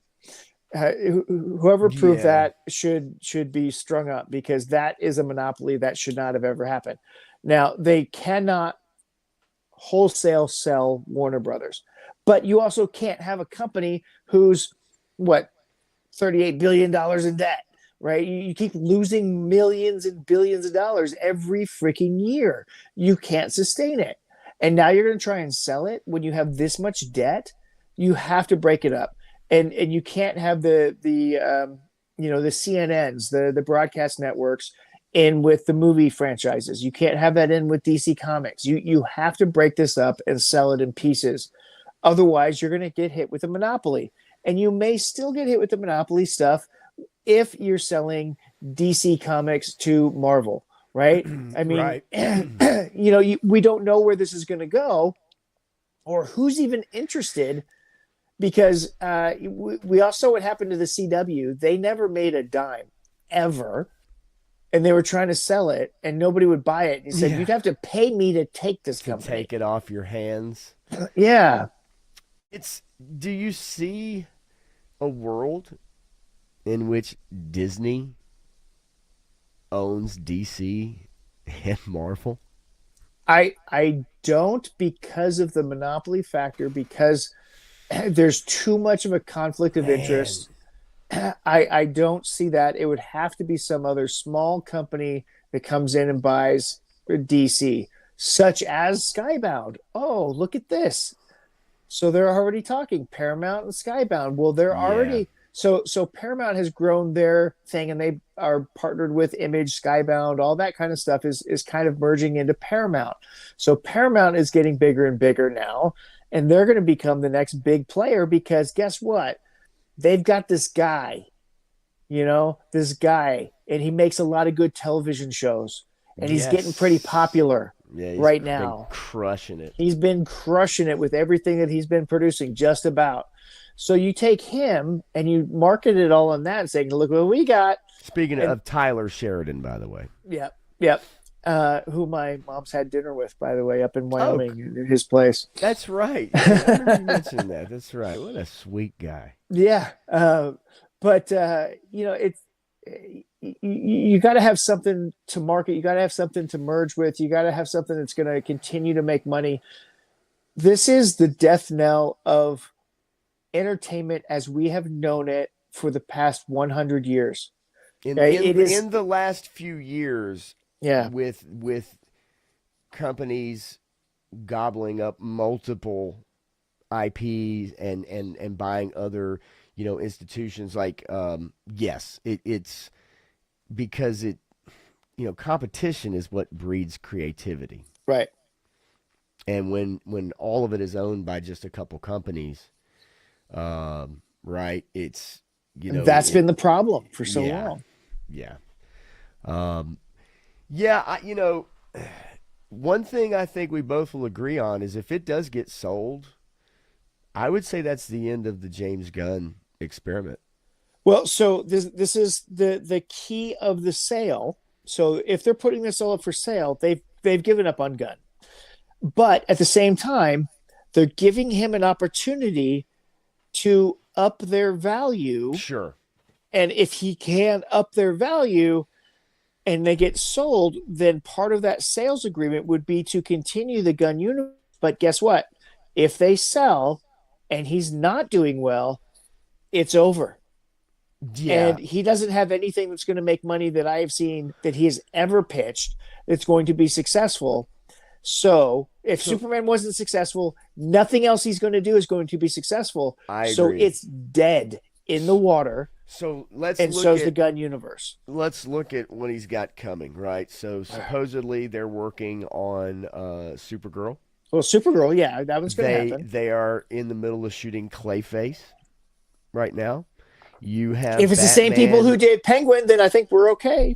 You well, uh, man, even then, and don't get I, me wrong, because I love that show, but it depends on what creative control that they would have. right. Batman the Brave and the Bold, which will have Damian Wayne in it, instead of Dick Grayson. Yeah. Um, you know, I think that I don't think that any movie is going to make more money than what Superman has made, Yeah. considering that's your kickoff and the lack of excitement. So if yes, I think it would be nice if he was able to up their value. I don't think that's going to happen.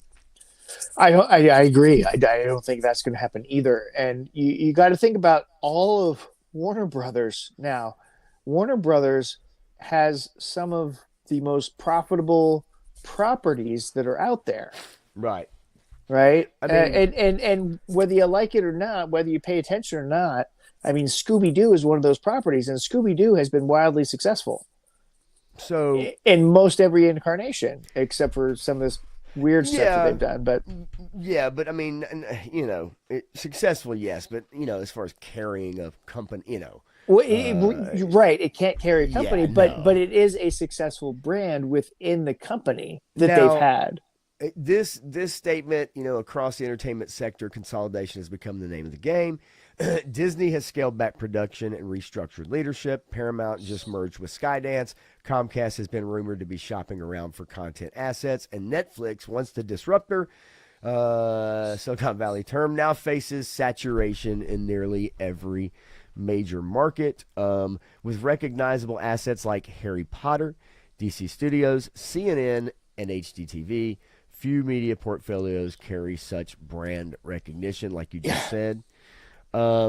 Yeah, we'll see. I do think, like you said earlier, I do think it's a shame that this consolidation of companies, and just the buying of IP, Yeah. is bad for entertainment. Um, and unfortunately, it's kind of the new normal now. I mean, that's just where we're at, and I think it ultimately makes it more difficult for Yes. companies to be successful rather than multiple companies being successful Right. together. It makes it more difficult. The more you take on water Yep. like this, you're saddled with things that aren't making money for you, and you're paying out. You've paid a lot of money for those assets. Yep. Absolutely. Graph. Little correction there. Mattel will be releasing DC figures in 2026, about the midway point of 2026. So that's when their license starts. Now, the collector's market, there's going to be some overlap, right? So they've got DC for kids and other things, but the collector's market is still in McFarlane's hands, as far as I understand it, which is what I have said for the past 2 years, until the end of 2026. So he's going to be making figures well into 2026 with McFarlane stuff for collectors, and Mattel will pick up mid-year with their products. And so there's going to be a little bit of overlap on what Mattel has license for and what McFarlane has license Okay, for. So the last 6 months of the year is going to be an influx of a whole bunch of DC stuff, and Todd's going to do everything he can to make every single figure that he wants to make, and all of the obscure stuff. So he's going to hit the niche market on everything, gotcha. just to show them what they've lost and the following that he's already built. Now, I don't much like the McFarlane figures. They're the wrong scale. They've got poor articulation, but I've never been happy with Mattel's figures either. Some people are saying their figures are getting better. I haven't really seen it. So we're going to see what Mattel decides to do with the DC license once they get it, and we won't see that until mid 2026. Um, And yes, Hasbro's got to be pissed about what Disney forced them to do with the whole Tron thing. They're looking so bad right now with that sure. 375 HasLab thing that they're doing with Tron. Yeah, It's terrible. absolutely. Speaking of McFarlane, excuse me, I'm going to drop a link in the chat for you guys. Watch this video after we're done. It's not too long, but it's a guy named Matt McMuscles. He does some really awesome freaking content. He's funny as shit. And he did recently he does like a What Happened series, and he did a What Happened to the Spawn movie and why it failed drastic. It was horrible. And it's a really good video. It's not a super long watch, but you guys might like that, and it's pretty good stuff. This guy does some good content. I really enjoy his stuff. And Spawn, a lot of hope for that movie back, in the 90s, and it was held back by let's just say the MPAA. Yeah, drop millions on Sydney Sweeney and play Power Girl and you win, DC. That is possible. I think Sydney Sweeney would boost anything at this point. She's definitely going to draw people out to see her, and they don't give a shit what it is. I did want to mention Paramount Skydance, however, mass layoffs to start week of October 27th. So we just got done talking about Paramount Skydance putting in a bid at $20 a share. And yet their employees are facing a broad across-the-board culling under David Ellison's new management regime the week of October 27th. They've been expecting cuts. They are slashing upwards of $2 billion in costs, and it's going to cut out about 2,000 jobs in the U.S. and then additional layoffs internationally. Yeah. They've got to trim some fat. They've gotten bloated. They've overextended themselves with the streaming service. This is right after the merger. Okay, the Skydance Paramount merger, and $8 billion, and right after that, they said expect layoffs, and they're going to begin later this month.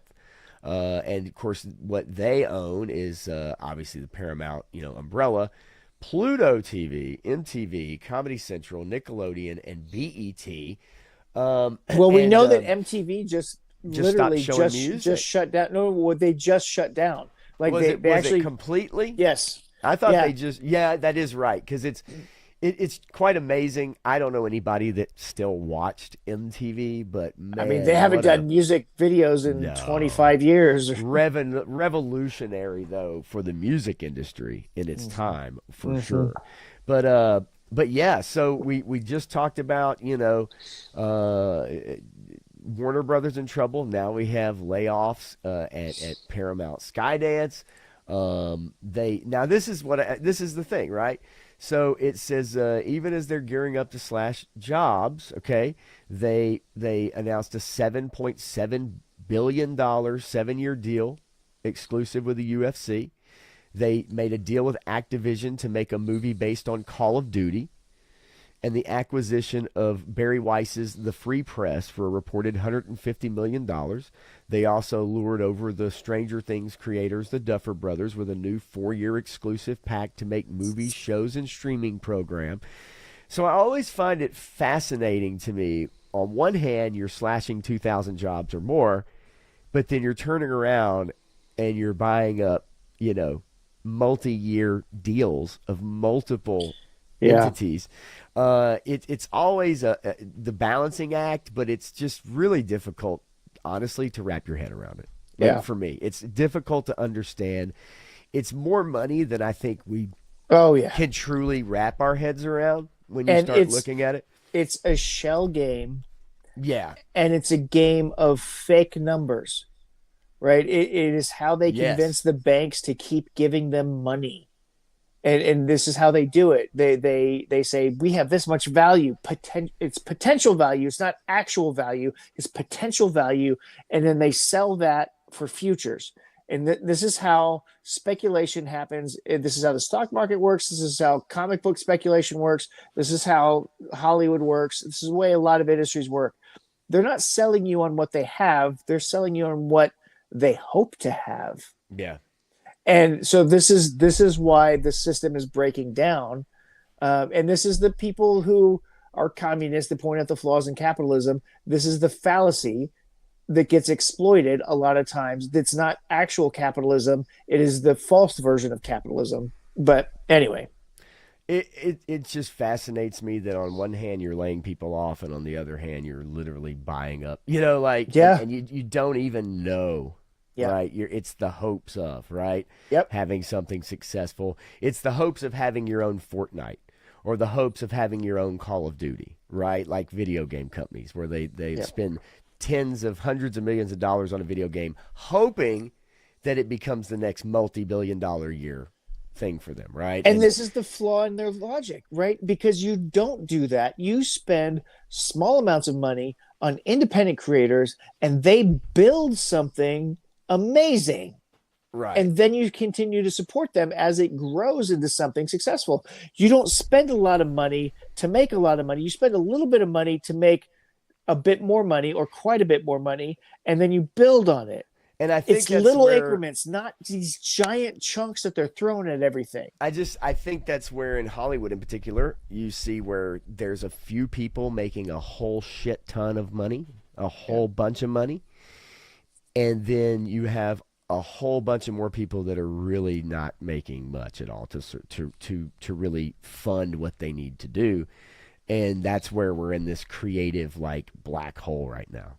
Well, and it's because that you would allow too many people to be called successful who are not actually successful. Man, It's when you're lying about the truth of the matter, about what things are happening and what things are actually happening, because you have to promote that perceived value in what you're doing. And so you're lying to people about what's actually going on. yeah. So before we finish up with kind of the YouTube takeover, the influencer takeover, and what that means for entertainment in Hollywood, I did want to bring up one quick thing. We don't have to go very long on it all. I just want to know if anybody was excited for. Evidently, Netflix is making a The Phantom Hey, awesome. Netflix show. Is anybody interested in The Phantom? And do you think that The Phantom show would get eyeballs or not? Look, this guy is very interested in it because if you can make this successful, you can go back and you can make real Conan successful. You could make real Cthulhu stories successful. You could make real Solomon Kane stories. You could go back to the Rocketeer. I know that's Disney, but Disney has taken it over. But pulp fiction is where all of this stuff really started, and pulp fiction is where you can rekindle it. So if you can do something successful with the Phantom, you can bring in the Shadow. You can bring in all these characters that are over 100 years old that are in public domain and do something special with them.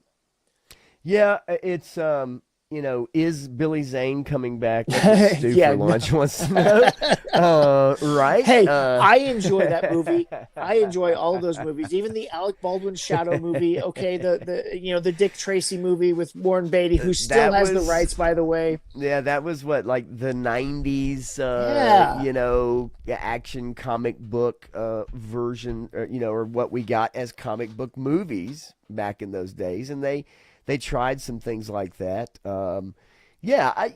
Look, it wasn't anything that I was crazy attached to, but it's something I'd be interested in checking out. I just don't know how many people would, get excited Well, about that. and so here's the rub. Here's the other side of that story. Yeah, I don't spend a lot of money on this. Yes. Okay, you got to keep the budget tight. Yes. You got to keep it tight. You got to keep it focused because one, that spurs creativity and it forces creativity. And then two, you'll wait for that word of mouth to pick it up and carry it and let it run because it's really good and people like it. And then it runs and then people start watching it and you build this whole thing. So you release it weekly because, you don't release it all at once because that's a waste of time and you don't build a fan base that way. If you write it well and it's entertaining, and you're right, I don't think, although it wouldn't surprise me if Netflix decided to throw out, $250 million. I mean, one season, right? So this is the problem though, right? Is because when you do that, then creativity kind of goes out the window Yeah, and you get no. left with eccentricities, and eccentricities lead to decadence, and then you don't get something that is entertaining that people and are going to gravitate and towards. I think a lot of times even a creator who is good can somewhat get not fooled is probably not the right word, but comfortable when you're given a lot of money and a lot of uh, ability to maybe make something. You go beyond what you should do because you feel like you've got all the time in the world, you've got all So the money in the so world, let's right? let's look at this real quick. So you take this whole idea and you say, JJ Abrams, we're going to give you a boatload of cash. What are you going to do with it? I'm going to blow it on all kinds of useless shit and make a crappy ass movie, and you're going to like it. And then this is what you get. You get the depravity, you get the lack of creativity, the more money you throw at something. Because there's cognitive dissonance, there's a whole bunch of reasons for that, but it forces you to be creative and to use what you have efficiently. And when you're forced to do that, you do something really, really awesome. And this is what's happened in the past, and is what will continue to happen until they figure out, don't throw Right. boatloads of cash at something new that's untested. Well, I just want $250 million worth of lens flare.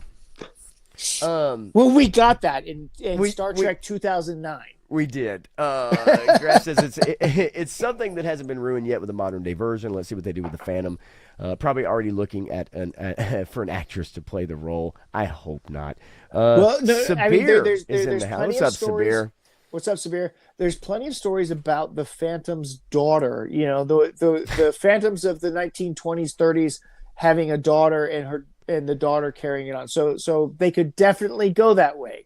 So don't forget that.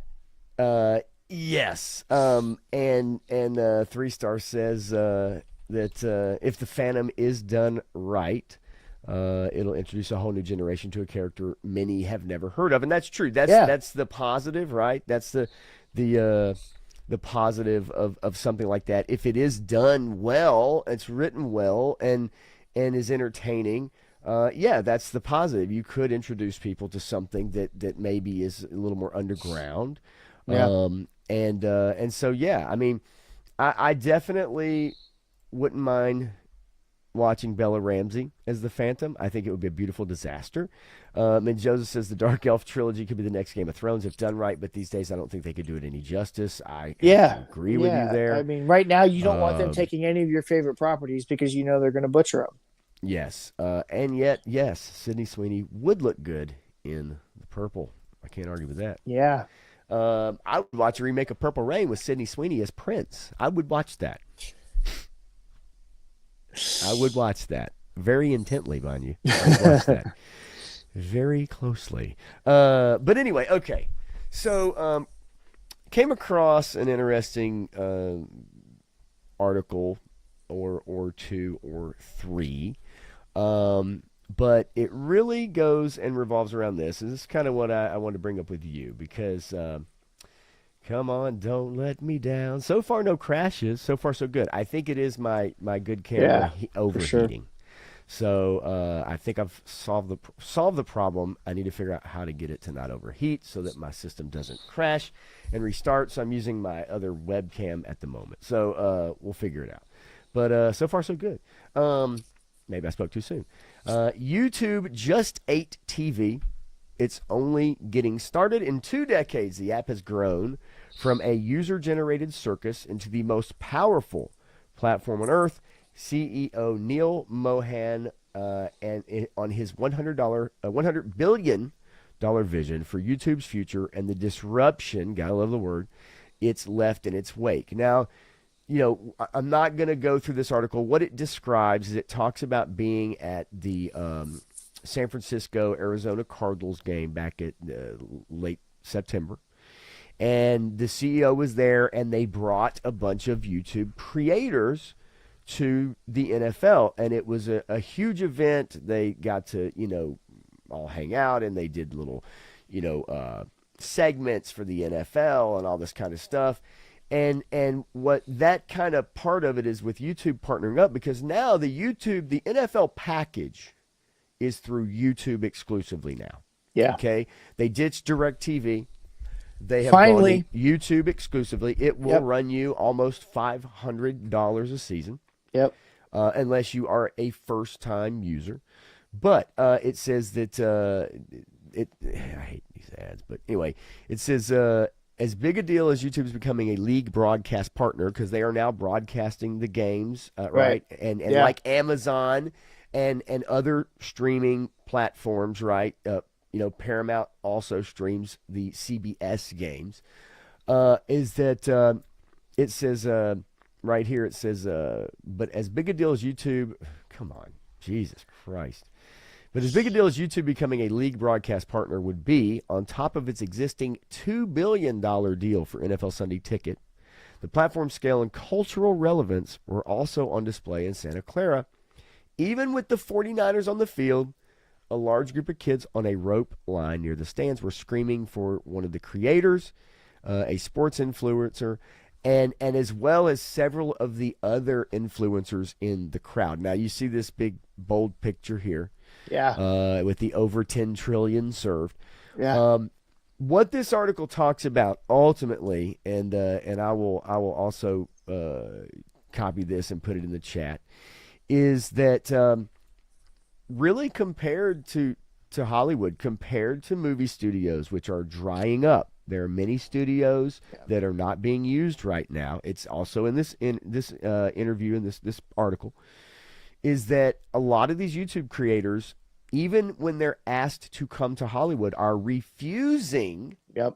Because they understand what that means. I can work for me, or I can go work for someone who may very well ruin my life. Yep. Without me having a ability to do anything about it. Absolutely. And it talks about just how huge $36 billion in creator revenue. That's how much money YouTube paid out, $36 billion for creators.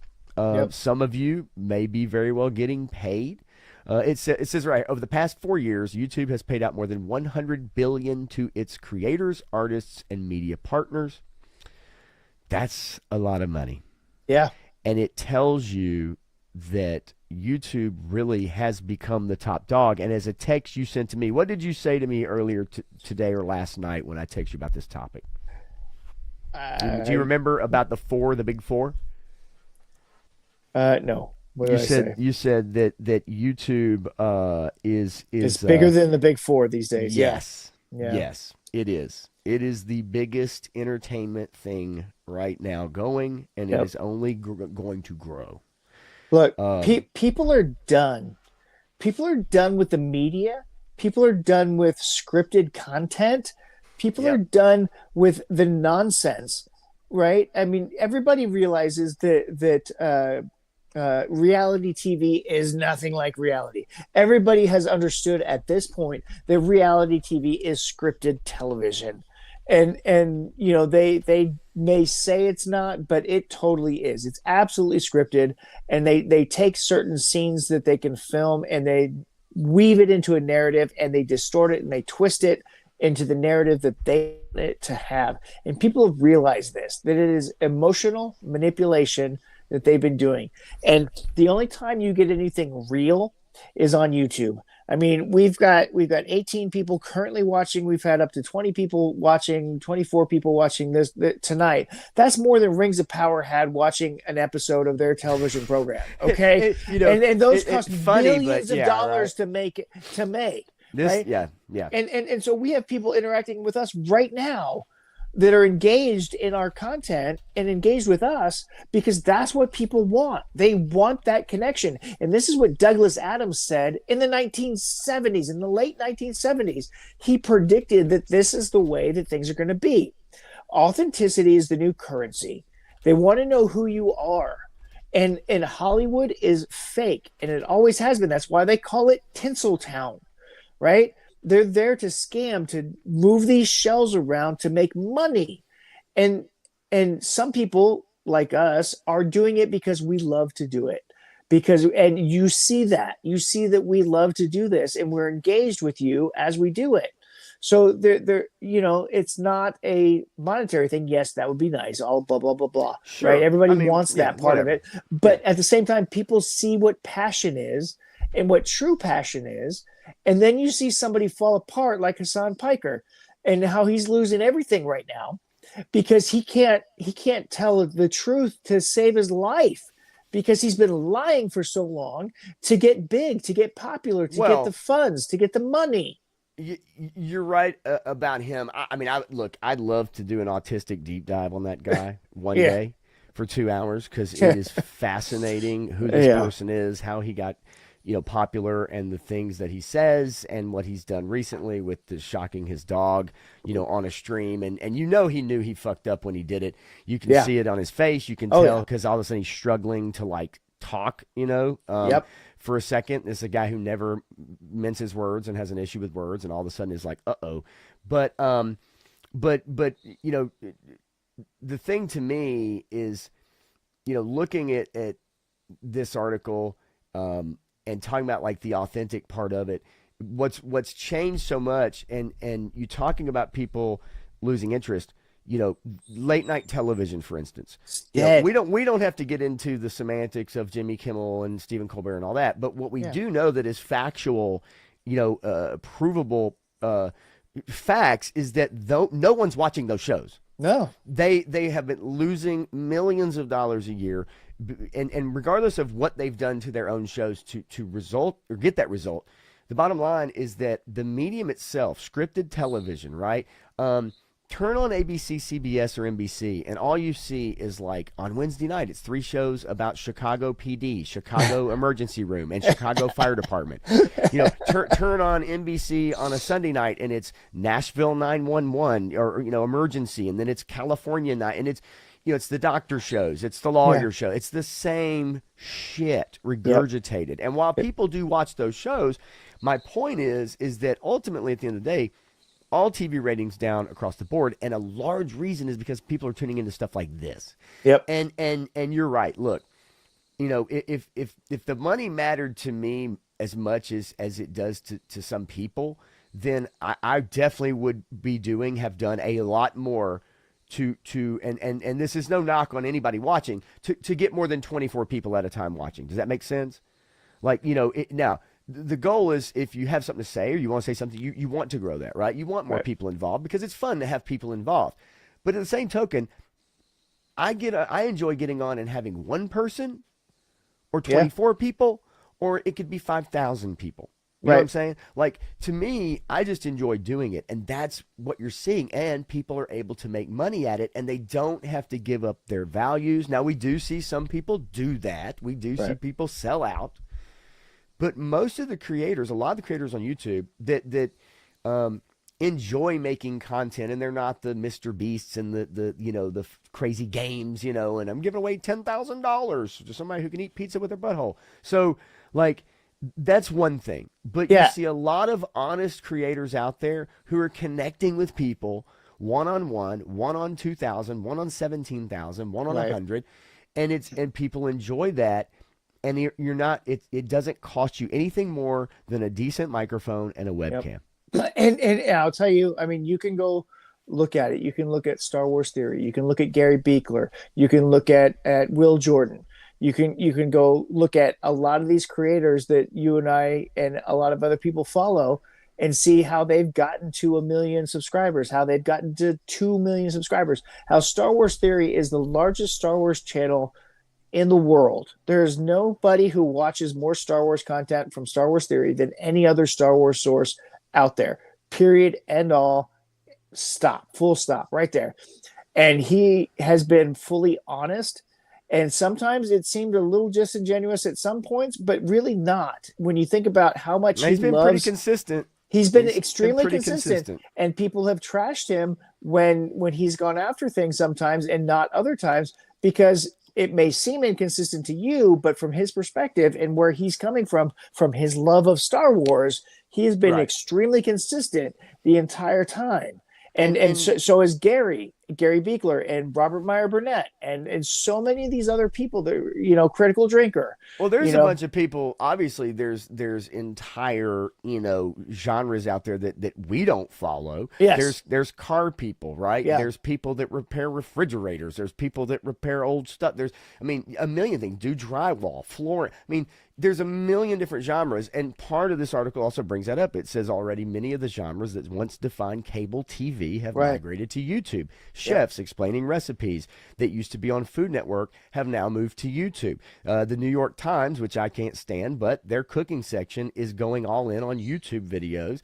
Creators like Dude Perfect and Mark Rober are doing shows that would have been Yes. on Discovery or Right. Nickelodeon. You have, so it's like people I are mean, you look at Joe understanding. Rogan, right? Joe Yes. Rogan had to come back to YouTube because his Spotify thing But didn't work out the way he wanted it to. But you're he's been true to himself with all the stuff that he's produced. But what you're also seeing is, and this is also something in this article, that's why I find it so interesting, is that yes, you do have, for instance, like Jimmy Kimmel and Stephen Colbert, that are either A, getting canceled, or B, losing viewers, and eventually will get canceled. It will happen. Just the money doesn't make any sense. Yeah. But you have now people who are starting to rent these studios that are empty right now in Yeah. Hollywood and other cities, and they're starting to produce their own talk shows and Yep. their own late night stuff. And so where Hollywood is becoming an empty place in more ways than one, and has been, Yeah. YouTube is providing something that so many people are finding appealing, to the point now where more people watch YouTube on their televisions than any other device. Yep. And I Absolutely. find that fascinating. Me too. I really do. It's crazy to think about that, but it is so true because scripted content is dead, and people are going back and rewatching old shows, or they're watching YouTube. It's Yeah. nuts to me to think about that whole progression, but that's where we are right now. And hold on, I mean, Yeah. keep going. I'm gonna be right back. Okay. Yeah. So also it says one current late night producer says almost every A-list booking now includes some sort of sketch or bit that they think will play well on YouTube. Now that's why maybe your feed is filled with Jimmy Fallon clips or late night clips, right? Because they funnel those right to YouTube, and sometimes my feed, all of a sudden I'll see a late night with Jimmy Fallon. I'm like, I don't watch that show. But a veteran Hollywood publicist says that for many of their clients, they're now recommending that YouTube podcasts or shows become the first stop, or at least a major stop on press tours. So, yeah, it is. I mean, literally has completely taken over entertainment. And to me, at this point, and as Graf says, I watch a guy on YouTube that owns a concrete business in Wisconsin, right? And you're not the only one. I don't know anything about concrete or Wisconsin, but it's interesting and fun to watch. I'll tell you something that I've watched. I watch a guy who is an on-call dude who works for the transportation department, and he has to go out and service the red lights in his city. And he takes the camera and he mounts it on the pole, and he shows you, he goes through the boxes whenever they need to be reset, or he needs to change the speed at which a turn signal stays green, so maybe it doesn't let enough cars go through, or the cameras that recognize if there's a car that's pulled up to the line or how many cars are in line. And he goes out and he takes the camera and mounts it, and he shows you going through the box. This is how I switch it. This is how I adjust the camera, and he's got split screen where he goes back and edits it and shows the signal, and he's got the camera on the box. And it's fascinating. Do I give a shit about street lights? Do I care about red lights? Do I care about, no. But as Graf's saying, he doesn't care about concrete or Wisconsin, but it's fascinating that you find stuff like that. And with general scripted television, unless a TV company, the Learning Channel or whoever came up with Duck Dynasty and shit like that, unless they came up with it, you didn't get to see anything about that. You didn't get to learn about that. You didn't get to see. You would never know about shit like that unless it was on cable television or mainline TV. And now you don't even need it at all. You don't need it even to watch football. You don't need it to watch shit. You can find TV shows, cartoons, you name it on YouTube. Whether Yep. that's legal or not, depending. But point being is that pretty much you can dig up almost anything that obviously is reasonable and is above board or not explicit, so to Right. speak. Yeah. Um, Now, yeah, did you remember the movie Wayne's World? of course. Cable What was that? access show. Yeah. What was that movie actually about? It was about two guys making a cable TV show in their basement, right? Um, And then yeah, hitting it big, right. right? It pretty much predicted this whole YouTube thing happening, right? Because it was yeah, we pay to get this cable channel broadcast at this time of night to do our Sure. show. And it was just Wayne's World, excellent party time, connecting often authentically with an audience, right? Yes. And connecting with them so much so that they created this following, and it just developed and grew and became massive. And it was a sketch on SNL, and then all of a sudden it's a movie, and then it keeps blowing up. Well, and That's this YouTube thing that's happening right now. it is and will continue to grow. I don't see any reason why not. As one of these creators mentions, and this is also something that's huge that television doesn't really get, and I think that the streaming companies will make the numbers up. But this guy's a comedian. His sketches generally get millions of views on YouTube. His name's he goes by Adam W on YouTube. And his quote is, "You don't wait for somebody, you don't ask somebody, you just go make it, and then you get feedback right away." The feedback is you see it. You see how many views you're getting. Now, is YouTube going through growing pains? Yes, still after 20 years of the first video being put on. But the algorithm gets crazy, and I know right now there are some large channels that are not getting the views they normally would get, and that is a problem. When they do an algorithm change or they do an update, that's something they've got to tighten up. There's no way human beings can possibly watch all the videos or catch all the problems. It is Right. AI that's doing it. Yep. Let's not kid ourselves. But as that gets tightened up, yes, there's going to be growing pains within that. But as a platform for people to just set up their phone, put a pair of headphones in with a mic, and go, some of the most successful videos are the pimple doctors who literally are holding the microphone that sounds like shit. It sounds like shit. And they're literally watching a video and talking about how not to pop a blackhead or how not, and it sounds terrible. But those It's videos gross. get millions of views, dude. It's I mean, insane. it's And morbid curiosity. yeah, but that's just one idea of what we're talking about. There's so Yes. many genres and so much out there that it more and more people are joining, and more people are making money. Does it mean you're going to make a living? No. Yeah. But you could. It's really, a lot of it does have to go with how much you put into it. Yes. It really is. If you really want to do it, it's basically like having another full-time job. Until, if you're able to get to the point where it becomes your only full-time job. Right. And it is possible because we've seen it possible. Yeah. Right. I've seen a channel go from 500 subscribers to 1.2 million. Right. And Yeah. it took 4 years to roughly do that, but it That's was no time at all. dude. that's relatively that's amazingly fast in this Yeah. this time frame and in this space. Yeah, I mean, he just hit the zeitgeist, and Yeah. and he hit it 3 times in a row. And So- so anyone can have that happen through dumb luck, or through the intersection of what luck truly is the intersection of skill and opportunity. Yeah. I mean, look, the more you do it, the better you get at it. So for anybody that's wants to do it, that's scared to do it or whatever, the only thing you can do is try. But the more you do it, the better you get at it. And you're right, hitting the zeitgeist, right? Some people, there's just something, and a lot of times you can't put your finger on it. But then also times you see somebody and you can understand why, because you're Yeah. like, yeah, that person has it. Whatever it is, that Right. person has it. I did want to go back to this comment really quickly. Yeah. Stu, did you have a cable access show called Sleeping with Stu? And if it was videotaping yourself sleeping, that is also a Twitch meta right now that's been going on for years.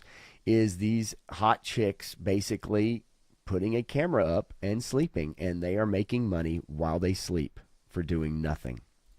That's fascinating. That's awesome. Sleeping with Stu. It just, I love it.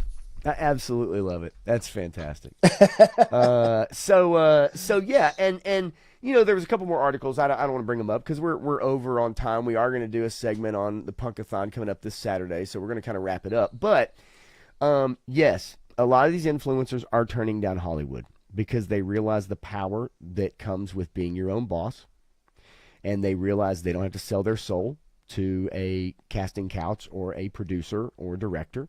Yep. And they're engaging with people on their own time, on their own dime, and they're making a living doing it. And that's great. I would have, had I in my 20s, especially when I first started bartending, and I was going out all the time, and I was, you know, playing music with bands still a bit, and, you know, going out dating, going singing karaoke.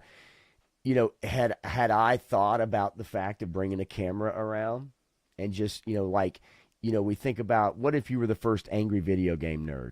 You know what I mean? Or the second one? What if you were the first whatever, right? Like, you know, what if you were in those early days of YouTube where you had people just making crazy money, advertising like nuts, right? Like, you know, those early stages when it really started gaining steam, you know, it's those people were kind of on the front end of it and have been able to really make a career out of it.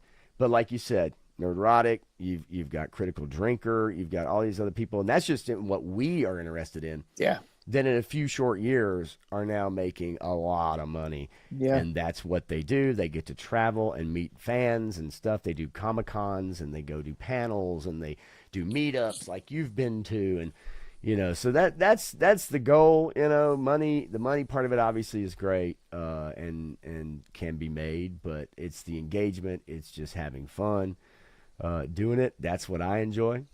So, and hopefully you guys enjoy it too. So, Yeah. but we are going to wrap it up, Matthew. This Saturday from 3 to 5 Central Standard.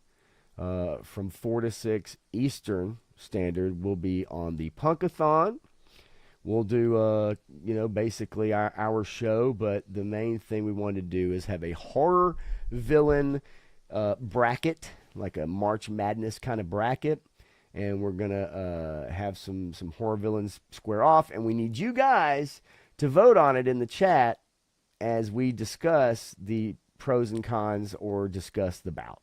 Of each fight until we get a clear winner of who the top horror villain is. So hopefully you guys will tune in for that this Saturday from 4 to 6 Eastern. Absolutely. And then, you know, I'll be on, let's see, You lay it out.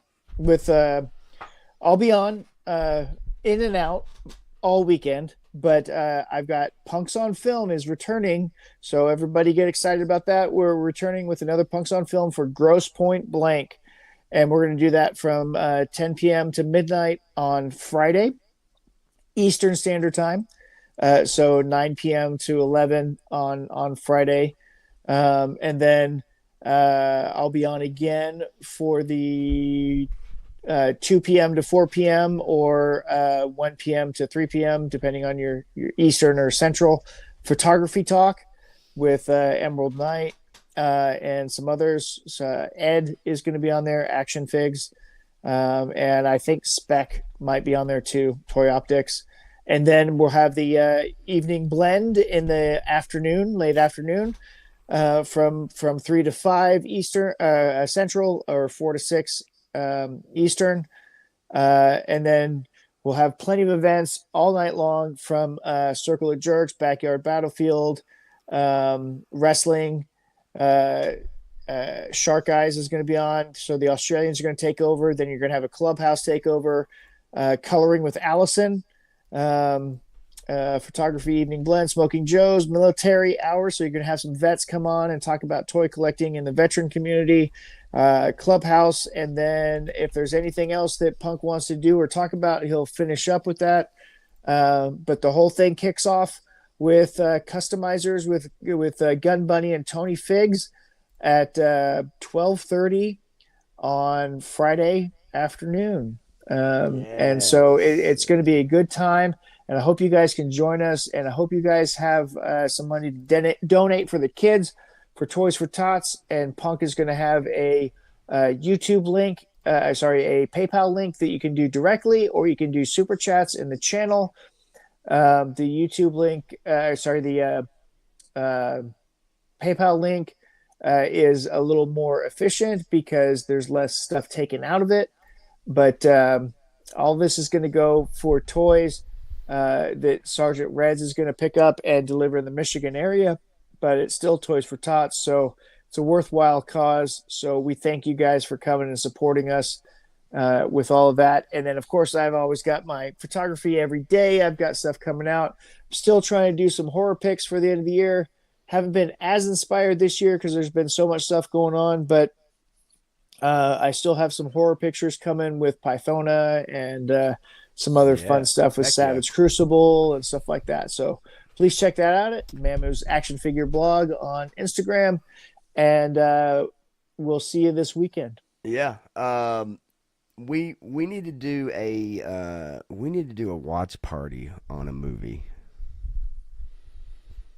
You and I need to do a watch party of some kind on a movie, and I have a way to put a copyright thing. I've already made one and tested it for transparency over the actual show, and we should do a watch along sometime where people can watch a movie with us and we can talk about it while it's going on. Awesome. We need to figure that out sometime. And I actually would love to get a commercial. I am like partly into one, and then I had a great idea for another one. Man, I don't think I could get it together in time. I don't think so. But we'll see. But yeah, we need to get us another one for sure to go along with the one Matthew made. But either way, we'll be on there. So for Saturday, and like I said, he gave you the rundown. You guys know where it's at. You know how to find it. You know where to go. It's on a Punk with Toys channel this weekend. Man, you guys have a fantastic rest of your week, and we'll catch up with you this weekend. And I'll see you guys on Sunday. Until then, y'all have a great night. Appreciate it.